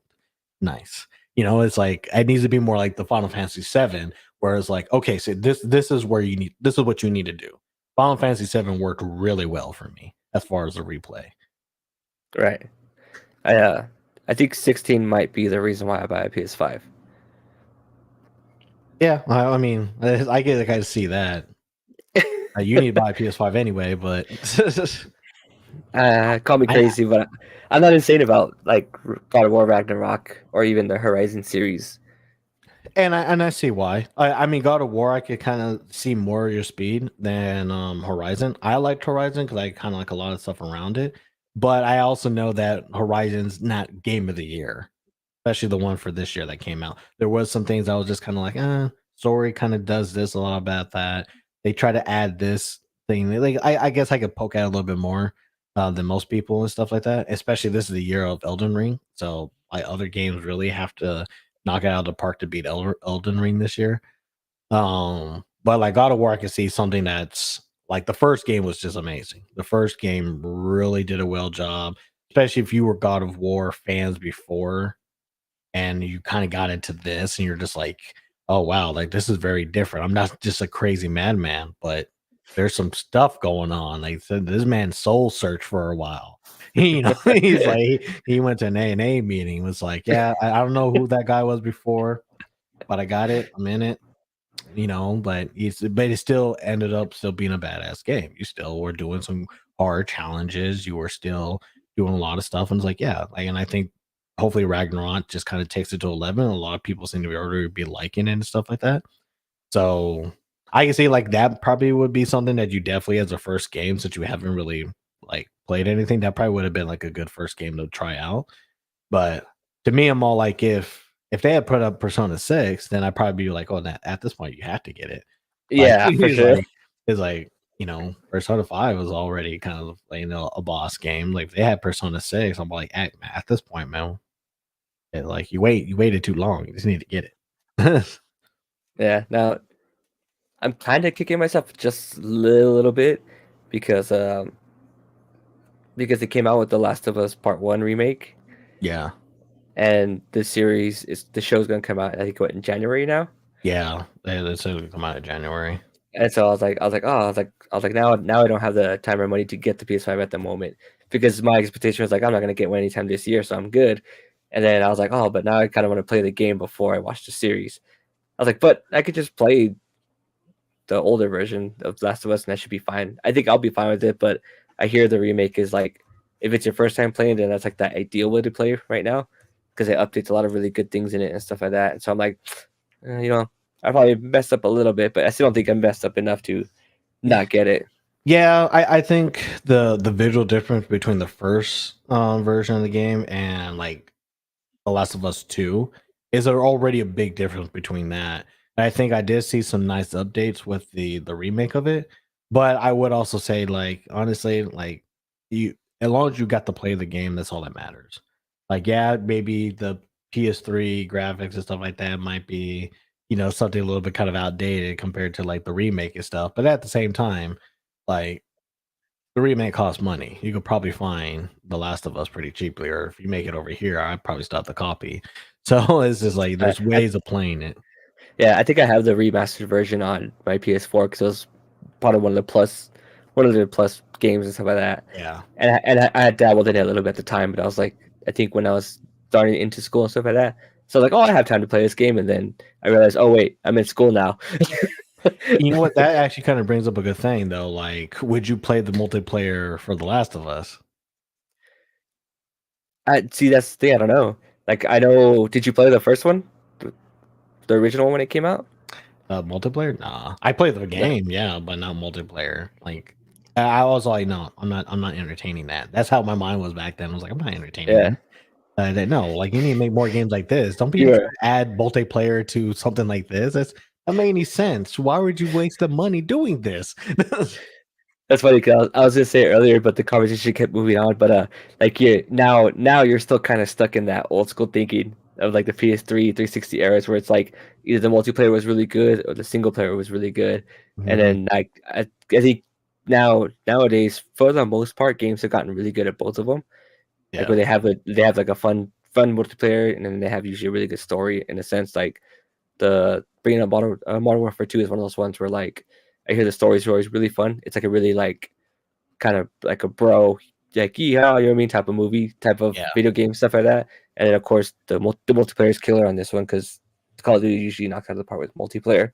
Mhm. But when it comes to The Last of Us, like this is the other thing the reason why I brought up this question in the very beginning because it looks like they're trying to make the new multiplayer to probably be like a either games of service or like a Fortnite type of thing where it's like it's going to be open. They want to make money off of this. They want to keep it going for a long time, and they want to try and hook people in with some kind of possible battle pass and stuff like that. And so if I had like one or two people that are gonna jump in it and start it from the top, and like let's say if you're like, hey, you know what, like they came out with like a preview of it and stuff of that, and you're like, you know what, I'm actually interested in this stuff of that, then I'll be like, you know what, dude, I'll jump in with you. Let's go ahead and do this, and we'll go Mhm. for it and stuff like that. But if it's me by myself when it comes to like The Last of Us particularly, I'd probably go like, nah, that like I'm not gonna jump into that one. Yeah. Like you're not going to spend time with it. There is one multiplayer, like one single player game that had a multiplayer to it that I actually did enjoy. I didn't. I mean, it was one of those I still didn't keep on to it, but I did actually like playing it, and that was Assassin's Creed Brotherhood's multiplayer version because I guess to me at the time it was the most interesting thing because it was like, oh, you're still like a random assassin that you're hiding in between everybody, and then you have to find the other guys and knock them out one by one. and but you're playing like it's if you were playing the main game. You still had the stealth. You still had to kind of do all the other tricks. Everybody had the quirks and stuff. And I was all like, this is probably a lot more fun than I thought it would be. Like, I think it was more just like the graphical problems at the time because I was on PlayStation, I think, when I played Mhm. it because I started Assassin's Creed on Xbox and then I continued the series on PlayStation. But it was just kind of like I kind of really do like it and stuff. But there were some times where it's like, like glitchy, like you kill somebody, but because like it just didn't register, and the other guy was able to turn around at a split second. They just kind of went up to you and just jabbed you in the stomach. But Oh it was no! so nice because it was basically like you're trying to find each other, all the PCs and stuff, or all the characters that you are. And so like you can hide between crowds, you could do stuff, and you had to get particular like little mechanics and stuff to try to find people. But you were always having a way to kind of do it. And I thought it was just really interesting because it was just really like a kind of like a cat and mouse kind of thing. And you just had to really pay attention to all like the motions and movements of the characters on the screen to see like, hey, who's moving not like an NPC, Right. who's running, who's jumping, who's doing something that I probably would have done in the single player game because I'm not against somebody, but they're trying to do now. And I that was probably one of the most interesting multiplayer games I had to try to play around that time. And I really did like it. It was actually really fun. Would you, if they came out with like a games of service? Well, they're kind of doing it, but it's probably not this. But like, if they came out with some kind of form of games of service with Assassin's Creed like that, would you jump into it? I'd probably try it again. Yeah. Like if it was somewhere similar to that. I know they had already killed the service for it now, but something like that, I'd probably give it another shot, knowing that they tried it before and it worked to some degree of success. And if they can just be like, okay, we know what we liked, we know what other people liked, if we can kind of keep it around this instead of creating a whole new game for it, like, oh, we're gonna have another multiplayer, but we're gonna do like other stuff, like people are just gonna just be thrown in an arena and start just hacking and slashing people, like then yeah, no, I'm not gonna do that. But it's just the Right. fact that they've have an understanding of what Assassin's Creed fans want, and so they can kind of work on top of that rather than against it. And so at that point, I might give it a shot. But if it looks like that it's going to be some bullshit and everybody has a gun, or like everybody's like doing something that seems like this is basically Fortnite, but Assassin's Yeah. Creed, like, no, at that point, it's like, why? I might as well just play Fortnite with the Assassin's Creed Ezio skin. At that point, it makes a lot more sense, yeah, for Ezio to hold a gun. But, it's just kind of like that kind of stuff, right? Like, there's just other games that are probably already doing it better. So I don't want to play another version of that game Right. because it's my favorite series. I think that actually sounds really cool. Like that's something they could probably definitely do, doing a more stealth like type of, whether it's a battle royale or just a big arena type of thing with people and have NPCs walking around. Mhm. That sounds like something I would actually really want to actually try out. Yeah, it was just such a nice concept. It was just kind of like, oh yeah, you have people that were dressed up as, the plague doctor, the jester, the knight. You had all these like things that was like, okay, it makes sense for like the world that it's in, and it just played really nicely and stuff. Um, I'm not sure if it came out. Did Final Fantasy First Soldier already come out? Like that, their kind of multiplayer shooter game? I think so, and I think they might be already shutting it down. Because it was another thing too. Like they were coming out with so many different Final Fantasy like 7-ish titles, and it was just Yeah, kind of like, again, stay focused. I need the next episode already. Yet you're trying to get me to buy all this other stuff, and it's like, please stop doing this. it's their favorite thing to do. I think I remember like it's about to get shut down. Yeah, you gotta look it up for me because it's like I don't even remember. I would kind of feel sad already if it was already kind of shutting down, but I would not be surprised. I guess that's the best way I'll probably say. I would not be surprised. Yep, announced February 2021, free to play, and there's an article October 2022 saying it's going to be shut down. Really? Huh. Yep. Kind of reminds me of Google products that don't ever make it or that don't like last that long. I'm not sure if you see, Yeah, there's a website dedicated to that of yeah, I all the see Google that. services that have all shut down, and some of them they're already planning to shut down in 2023. And I was just like, man, that's just Yeah, that. it's January 11th, 2023. It's when it gets shut down. Yeah, I was like, oh man, that's bad. It's like that's really bad.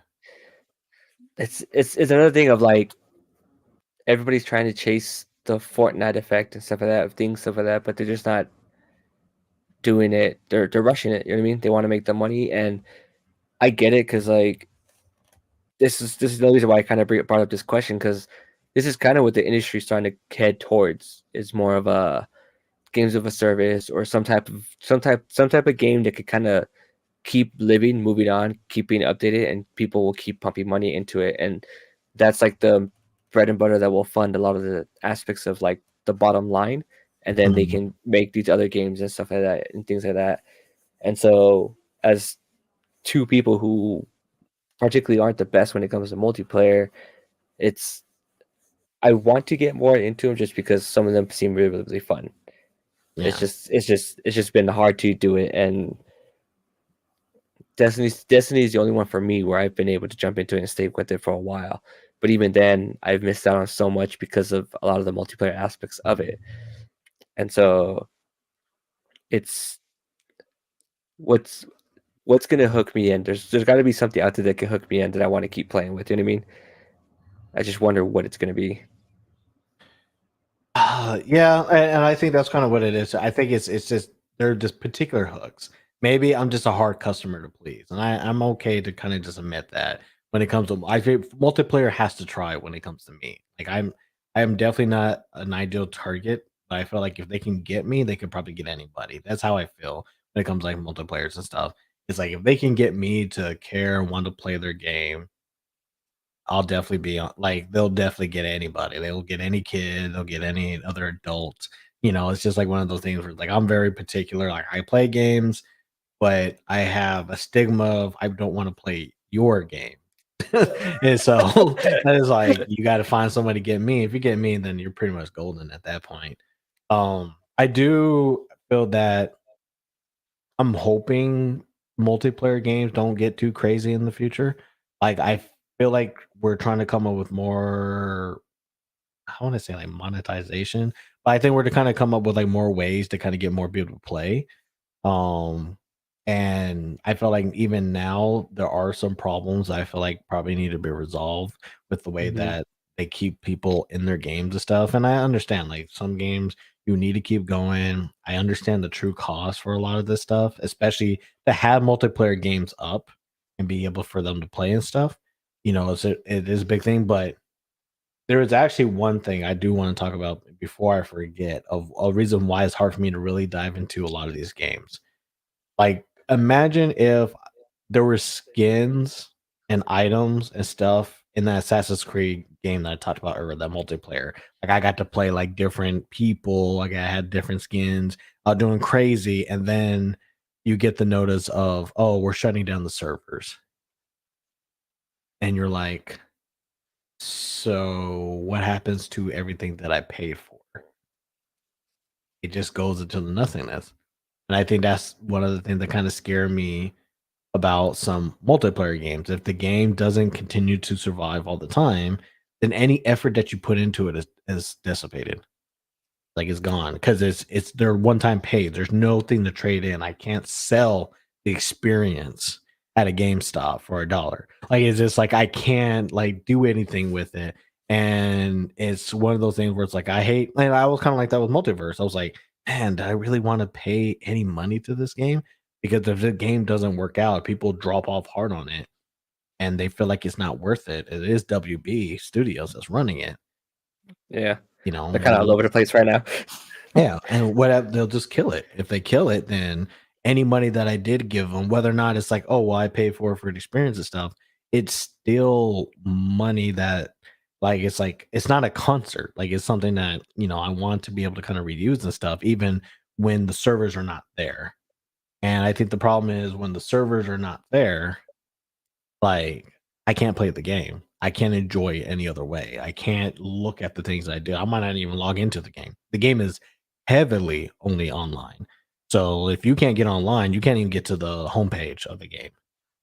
So Right. once they say, "Hey, man, we're not doing X, Y, Z," well, what do I do? Like, especially if you pay some good money, what I do, like when it comes to my skins for League of Legends, if League of Legends dies tomorrow, all that money's gone, like for real gone. Like at least now I could jump in anytime and play, but there are a lot of games that have end of life. They've already passed.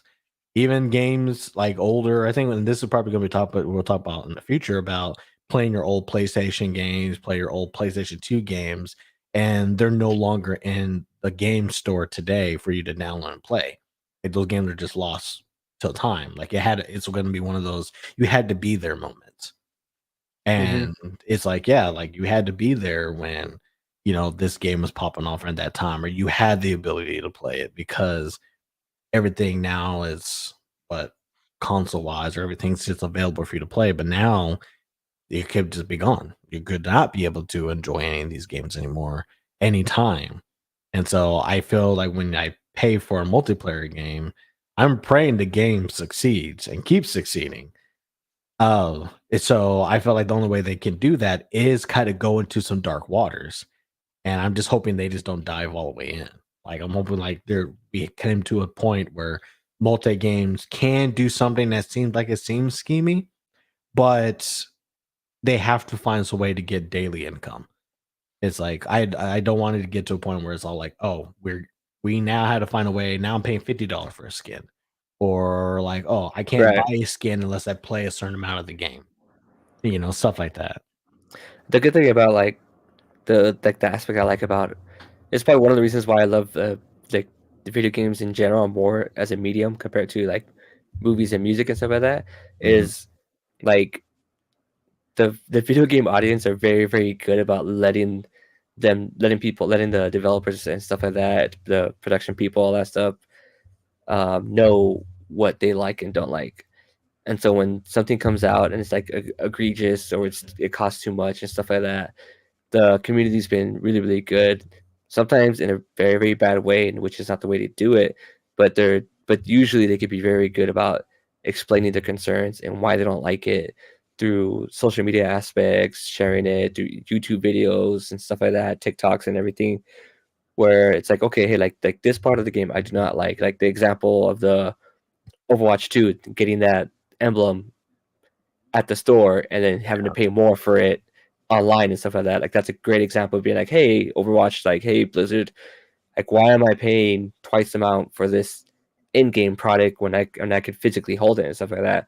So Yeah. that's something that you can let them know in a good way to be like, hey, like this is something we want fixed. So things there will be companies and stuff like that that definitely do that. Like a prime example of always that would be back in the day, like with the horse armor. It came out, I think, was it for Skyrim when it was like one of the first like Mm, DLC things and stuff you could buy. It was like a ridiculous price to buy it and stuff like that. And people are like, "Well, that's way too expensive for horse armor, et cetera, et cetera." yeah. But you know what I mean?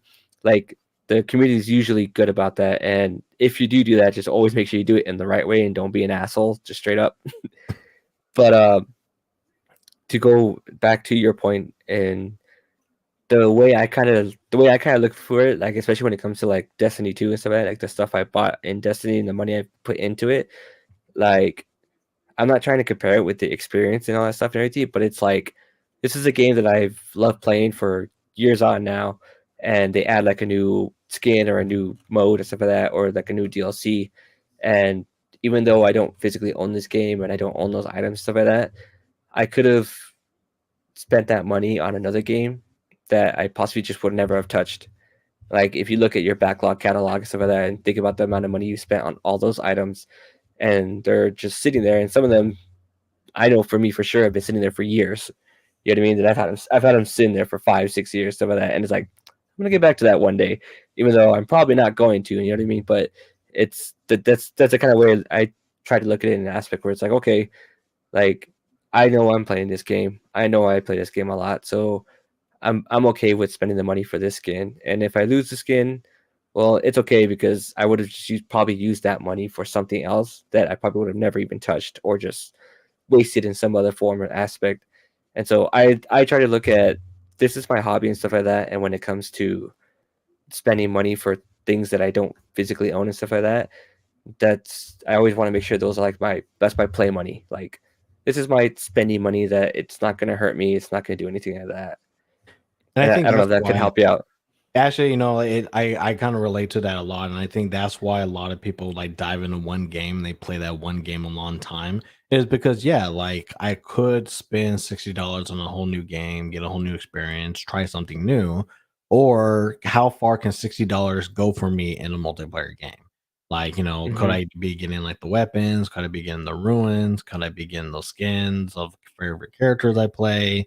What things could I be doing and just like sticking to this? Like, if all my friends are doing this, and if I'm enjoying it, like, why would I buy like another game just because other people are playing it?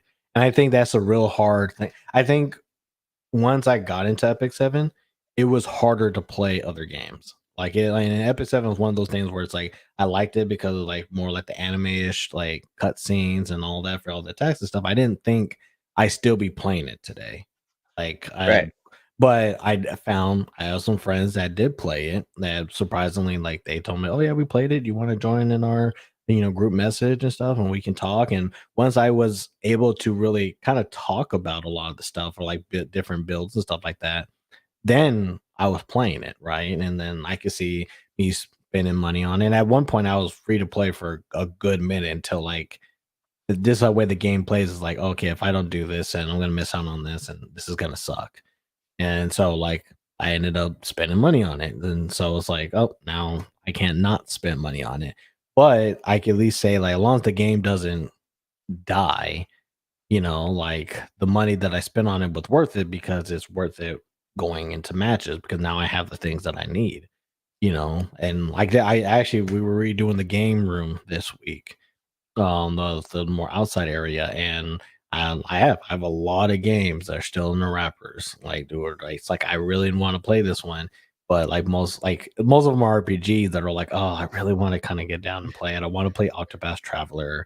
I want to play what was it?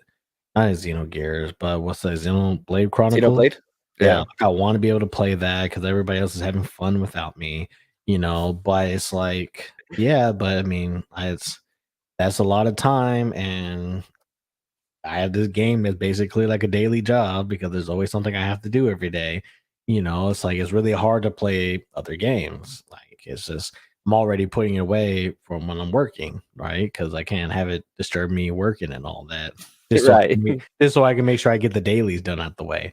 So it's just one of those things where it's like you're really kind of in between two places, right? Like it's like okay, I can either put all my money into this game and hopefully it doesn't die out, or like I can try and just buy other experiences and try to avoid multiplayer games altogether. And I feel like I'm playing both sides and I'm losing. That's how I feel. It's like, it's all like I'm doing the thing. It's like, why not both? And this was a pretty good example of why you shouldn't be doing both. Yeah. That's been my like honestly this like Destiny 2's kind of been my saving grace and stuff in that aspect because like I sh- I would own a lot more games if it wasn't for Destiny 2, but at the same time I don't know if I would have played those games. You know what I mean? And so like when Destiny 2's had like a big expansion stuff like that, usually another game would come out or something around the time was going to come out. I'd be like, oh, I want to try out that game. Hmm. And but it's like, okay, no, I just played Destiny 2 instead. And I played it, I enjoyed it, and I enjoyed that expansion and stuff and all the cosmetic stuff that I bought from it. And then it's like, okay, cool. Like I spent maybe 70 to $100 depending on how much cosmetics I bought. And then I would have spent $60 or more if I would have got the collector's edition of that X game that I wanted to get. And it's like, okay, but at the same time that probably would have just sat on my computer or like in my Xbox and stuff like that, and I just wouldn't have touched it. And that's on me for not doing it. But at least I know with the Destiny stuff, I know I'm gonna play it and I'm gonna enjoy it. And that's the whole reason. That's the whole reason I always try to make these type of things be my play money aspects. Where like, okay, this is my extra money where I could spend it for whatever dumb things I want to spend it on. So I'm gonna use it on this instead of this, and that way if it goes and gets shut down, it's like, okay, cool, that sucks that it shut down. But I mean, it was money I spent that was worth it because because of this factor and stuff like that. I guess that's my way of reasoning. Yeah, and I feel like it's a fair point.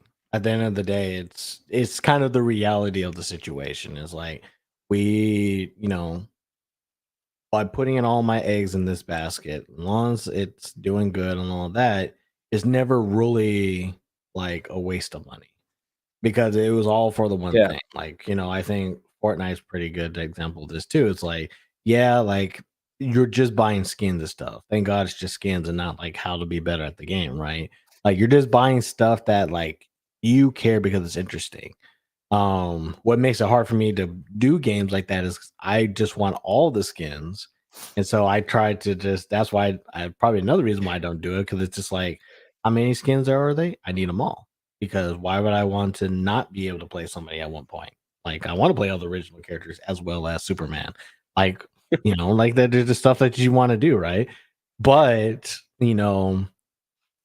would it is it not worth it to try like get the Naruto skin or whatever? Like, is it not worth it? No, that if I really actually do play and care about the game, it makes total sense to be able to pay for what you need and stuff.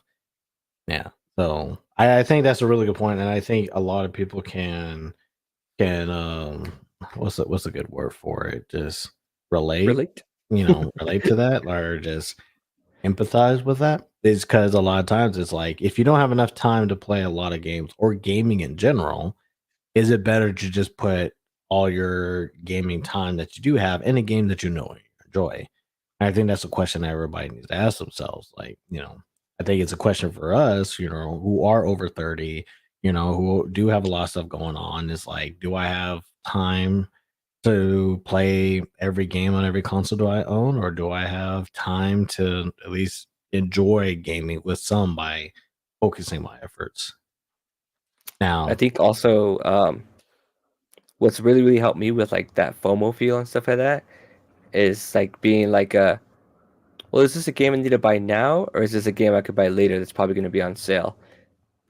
Because yeah, I'm gonna miss the conversation aspect of it, but at the same time, being at like the age where we are and the things that we have to do on the side, it's like I'm gonna have to really put like focus all the time into this to be part of the conversation, to be playing it at the same time, to be jumping into this aspect.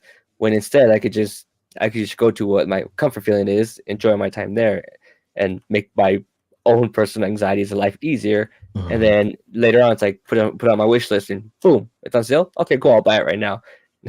Oh, I'm definitely waiting for Black Friday for some games. Like I'm looking for Elder Ring being $25 somewhere because like that was one of those games where I was like, oh, everybody's playing it, everybody's yeah, let's go for it. But I've already played Sekiro. I know how these games play, and even if this game's better, I really don't want to buy another game and just be like, mm, I guess I'm not really as. I guess I'm just not this kind of player. Like I need to get it when it's undervalued, so that way at least I can say like, I got it for $25. Right, Laura can't hate me at that point, right? Like, it's just one of those things. Like, yeah, I think we'll do pretty well. Like, but I don't know. Black Friday is where a lot of those games in the wrapping come from. So, like, I don't be just buying a lot of $60 games and not playing it at that point. right, Like, even Gotham Knights saw the console, so it's just one of those things where it's like, yeah, like I do play games, but some games just I just can't bring myself to pay full price if I'm just interested for sure. right. So that I think that would probably save me money because like I said, I don't buy a lot of games within a year, especially the amount of games that do come out. I'm thinking I'm still like in single digits on games. Like I just really don't Yeah, feel like I bought lot of new games this year. I think I saw a lot of cool stuff that came out. I played a lot of games that have been out already, but I haven't played or bought a lot of games that are like, yeah, like this came out this time. I think Horizon was probably like my biggest game title that came out this year. And like I said, if it didn't have like a collector's edition, I probably wasn't too enthusiastic to get it. Like Pokemon is really the only game that I'm like, yeah, I mean, it's Pokemon. They're not going to give out cool stuff. Like, so hmm I'm going to buy the regular version, but like God of War, Gotham Knights, Horizon, not Zero Dawn, but Horizon Forbidden West, all those had special editions, and I ended up buying all of them. So like I haven't really bought any other games around that unless they were like stupid cheap. Like they were like, I can't believe this is $5. I have to get it.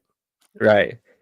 Or like it's like, oh, there's a Humble Bundle for $30, but I get these 4 games. Oh, sure, yeah, I'll do that. Laura's yelling at me at the side chat saying, "Yeah, you don't buy a lot of games, but you buy the hell of expensive ones for sure." And it's like, yeah, I mean that's kind of where I kind of sometimes kill out the save money part when I bring home a $200 special edition. But it is really, some of them are just really hard. Like I already pre-bought the Assassin's Creed one, but every time I don't do it, I don't get it. So it's like, yeah, whatever. Like I'll get it. It's already paid for. It's out of mine. Not to think about it. Like I said, there are not too many games coming out next year where I'm really like, oh, I got to get it anyway. Like literally, Assassin's Creed, the only one that I could think about right now. I So. feel you. Also, we're also lucky and blessed to be in the era where Game Pass is a thing too. It's funny because she still yelled at me and said Gotham Knight should have been returned. We had a conversation about that. It's like a last thing too. It's just like because the Gotham Knights one was $300, and Dang. even I feel that it was a lot after open. Like when I actually saw the figure, and I Yeah, was all like, "Ooh, I couldn't recommend this to anybody." Like I like the really. figure, like the concept of the figure looks really nice. But if I were to just buy the figure by itself, which I just felt like I just bought the figure for $240, nah, I'd rather have an anime figure, half naked or whatever. Because at least at that point, I know those are high quality. This one was Yeah. not high quality compared to like the Forbidden West Dang. one. The Forbidden West one, when I looked at that, I was like, Jesus Christ, this is crazy. Like it's all intricate, there's a lot of crazy stuff with it. Like this looked like there's a big old masterpiece with it and stuff like that. God of War comes with an axe. I like to have an axe in my hand, so definitely I'm going to buy an axe. I didn't even buy the expensive one. I just bought which one I can get. But like that one, I was like, uh Amazon still does returns. Like I was just kind of thinking in my mind because it's like, man, the fact of the matter, like the game, I don't feel like was $60 either. It's just like, man, I hate to really put it all back, but back and forth, man, back and forth. Like I That's one just of the don't. scariest things with like video game collector's editions, because Yeah, sometimes just the figures and stuff you're worried they're not gonna be that great. Like I originally wanted to buy the Cyberpunk special edition, but I was like, oh, that's not a Japanese company, so they're gonna like I don't know who's gonna be making that figure. It might not be that good. And then my buddy Will got it, and then I got to see it in person. And I was just like, oh damn, that's nice. Like that's a really nice figure. I was like, I should have bought that one. But again, it's one of those things with gaming things I've noticed specifically is sometimes they just don't get the best person or the best company to make those products. yeah, and then like another one where like I did rethink it was the Hogwarts one for the Harry Potter game that's coming out because Hmm. I like the idea. It was like, hey, like I get to have a book that has a little thing kind of like levitated stuff. That'd just be a cool like piece for the house as far as I saw. Just having something cool. But then like when someone else actually opened it and showed it, and they're like, yeah, it gets maybe centimeters off the ground, and you're just Mm. like, how much did that cost again? Yeah, no. It's like and like again, it's one of those games where like I think I might like it, but I'm not willing to spend the $60. And then it's like, okay, well, the collector's edition is 200, 250. I think I forgot how much the collector's edition is. But like when you see that it's not worth it ahead of time, like I think if I Yeah. were to see a lot of the stuff ahead of time, I think I'd be more firm in my decision. Like, I could probably skip it. But when I saw that, I was just like, yeah, okay, and then I'm not gonna try to hunt for it because yeah, that's not it. Like it's just there's some stuff that you just don't want to throw away money, and buyer's remorse is a real thing when you get older. Like when you buy Yeah. something and it just did not meet the expectations necessary, you do feel buyer's remorse. Yeah. That definitely sucks getting older. Yeah. I made some wrong decisions, but I mean it's not like they were all bad. Some of the stuff that I got were pretty dope. I will say like a lot. The reason why I keep buying the Assassin's Creed ones because there hasn't been a one I hated. Like a lot of the Assassin's Creed statues are really nice. Some I'm Yeah. still trying to hunt. I'm trying to hunt down the Syndicate one. I'm trying to hunt down. There's another one I didn't get. Oh, the Valhalla one because I didn't get the Valhalla one because I didn't know when it came out, and like when I found out, it was completely sold out. I was like, "This is BS." Like I wanted this one, but like yeah, because it was like them on like on a ship. I'm all like, I want that. Yeah. I want this. There was one that was way too expensive. It was like $800 or whatever. I'm like, Ooh. I don't like it that much. I don't like it that much. Now, you can't cost more than the console. Oh That's yeah, the absolutely. general rule. You cannot cost more than the console you're porting to. So that one that's a hard no for me. Like as much as I miss it, I could probably get it a lot cheaper on eBay and stuff. Now that I thought about how much it costs, but even for $400, like just That's still for pushing that, it. yeah. Yeah. Again, there are anime statues out there of like your favorite characters from anime that are so incredibly detailed at $400. It'd be a waste to buy anything else. And Not this even one's not even 400. Some of them that. like two. Some of them are sometimes like 250. Yeah, like some of them are just Surprisingly. crazy. Like the Gundam in the back, the metal build, nowhere near $400.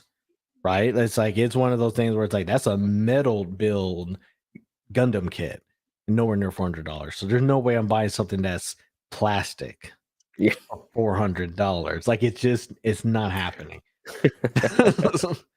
So like there's some that have been cool, but sometimes they ask too much out of me. I can only give so much. I can only be a fool so many times. At one point, I Definitely. will learn. Laura, I don't think he'll ever learn, but Hey, that's don't one tell of the me. reasons why you love him. Yeah, don't tell them that. It's like let her have her hope. Oh, Jesus Christ. Well, and now we finally kind of got down to time. We got 4 more minutes, or at least look like it. Um, any final notes you kind of want to add to that? Because it's actually a pretty good topic. I think what topic we're still doing right now or on the figure one. Well, the figure one, I think I've already shamed myself enough. So you Okay. don't buy figures, so it's not like it matters. It's funny when I was buying the Among Us one because that's still for sale for like $50. Like Oh, that's cute. I want a big Among Us plushie. That's something I've been doing Yeah, for my that'd like a be month. I awesome. want a big Among Us plushie. That'd be awesome. Okay, how about this? What's it gonna take for me to get you to try out that Gundam game with me? I think I already downloaded it. I just think I just need to play it at this point.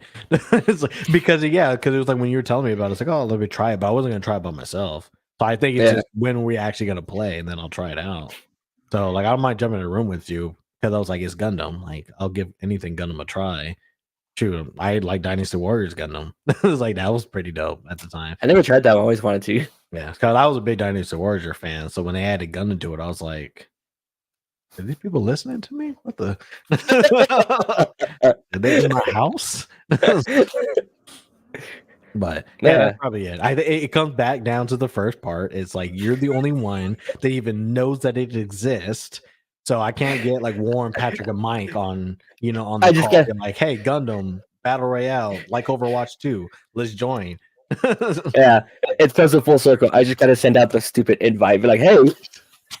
Comes out, can you get past step one? And that's can Yeah, anybody else play it without you playing it by yourself? And that's probably why you're not playing it right now because it's just you, right? Like who else is yeah, playing with true. you?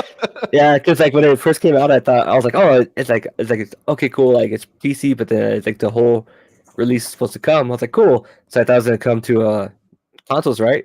So I told myself like, hey, dude, I was like, you should try out this game with your friends. You guys might actually like it because it's kind of like Overwatch, and I know he's played Overwatch a little bit, and his friends liked it for a bit. And Mhm. then he was with his mom, and so he's like, I can't find it. I was like, what do you mean you can't find it? And I was like, I went and looked. I was like, oh, never mind. It's only on PC. Sorry, buddy. Then you have to wait till like December. At least I'll play with you on PC because I'm starting to get a little bit more into the playing games on my PC. Like I got a 3080 Ti. I got to use it for something. Definitely. I mean, I'm trying it for editing, but I probably could have gone a different route for that too. But we kind of ended it with the talk about more about collector's editions and stuff. So, uh, sometimes, man, that's like But this is why we like gaming. This is kind of the things why we kind of live for when it comes to gaming and stuff. But with that being said, hopefully you enjoyed today's conversation. Hopefully you had a chance to jump into the conversation. You know, we're over here every Friday, 7 p.m. Central, 8 p.m. Eastern. I always got to remember the different time frames and stuff like that. But it's like you're I'm in Central, you're in Mountain, and it's like we're like in the middle of the two United States stuff. But Yeah. you know, where you get to look at everything. If you're seeing this after the fact and you've all on the recorded, don't forget to kind of jump up with us on Friday and kind of leave comments on other topics that you would like to see.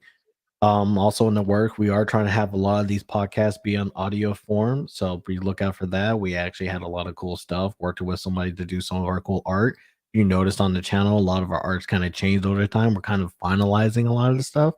And we can't wait till we finish our 20, episodes for the year and stuff and really hit that little Heck kind of yeah. small goals that we have for ourselves.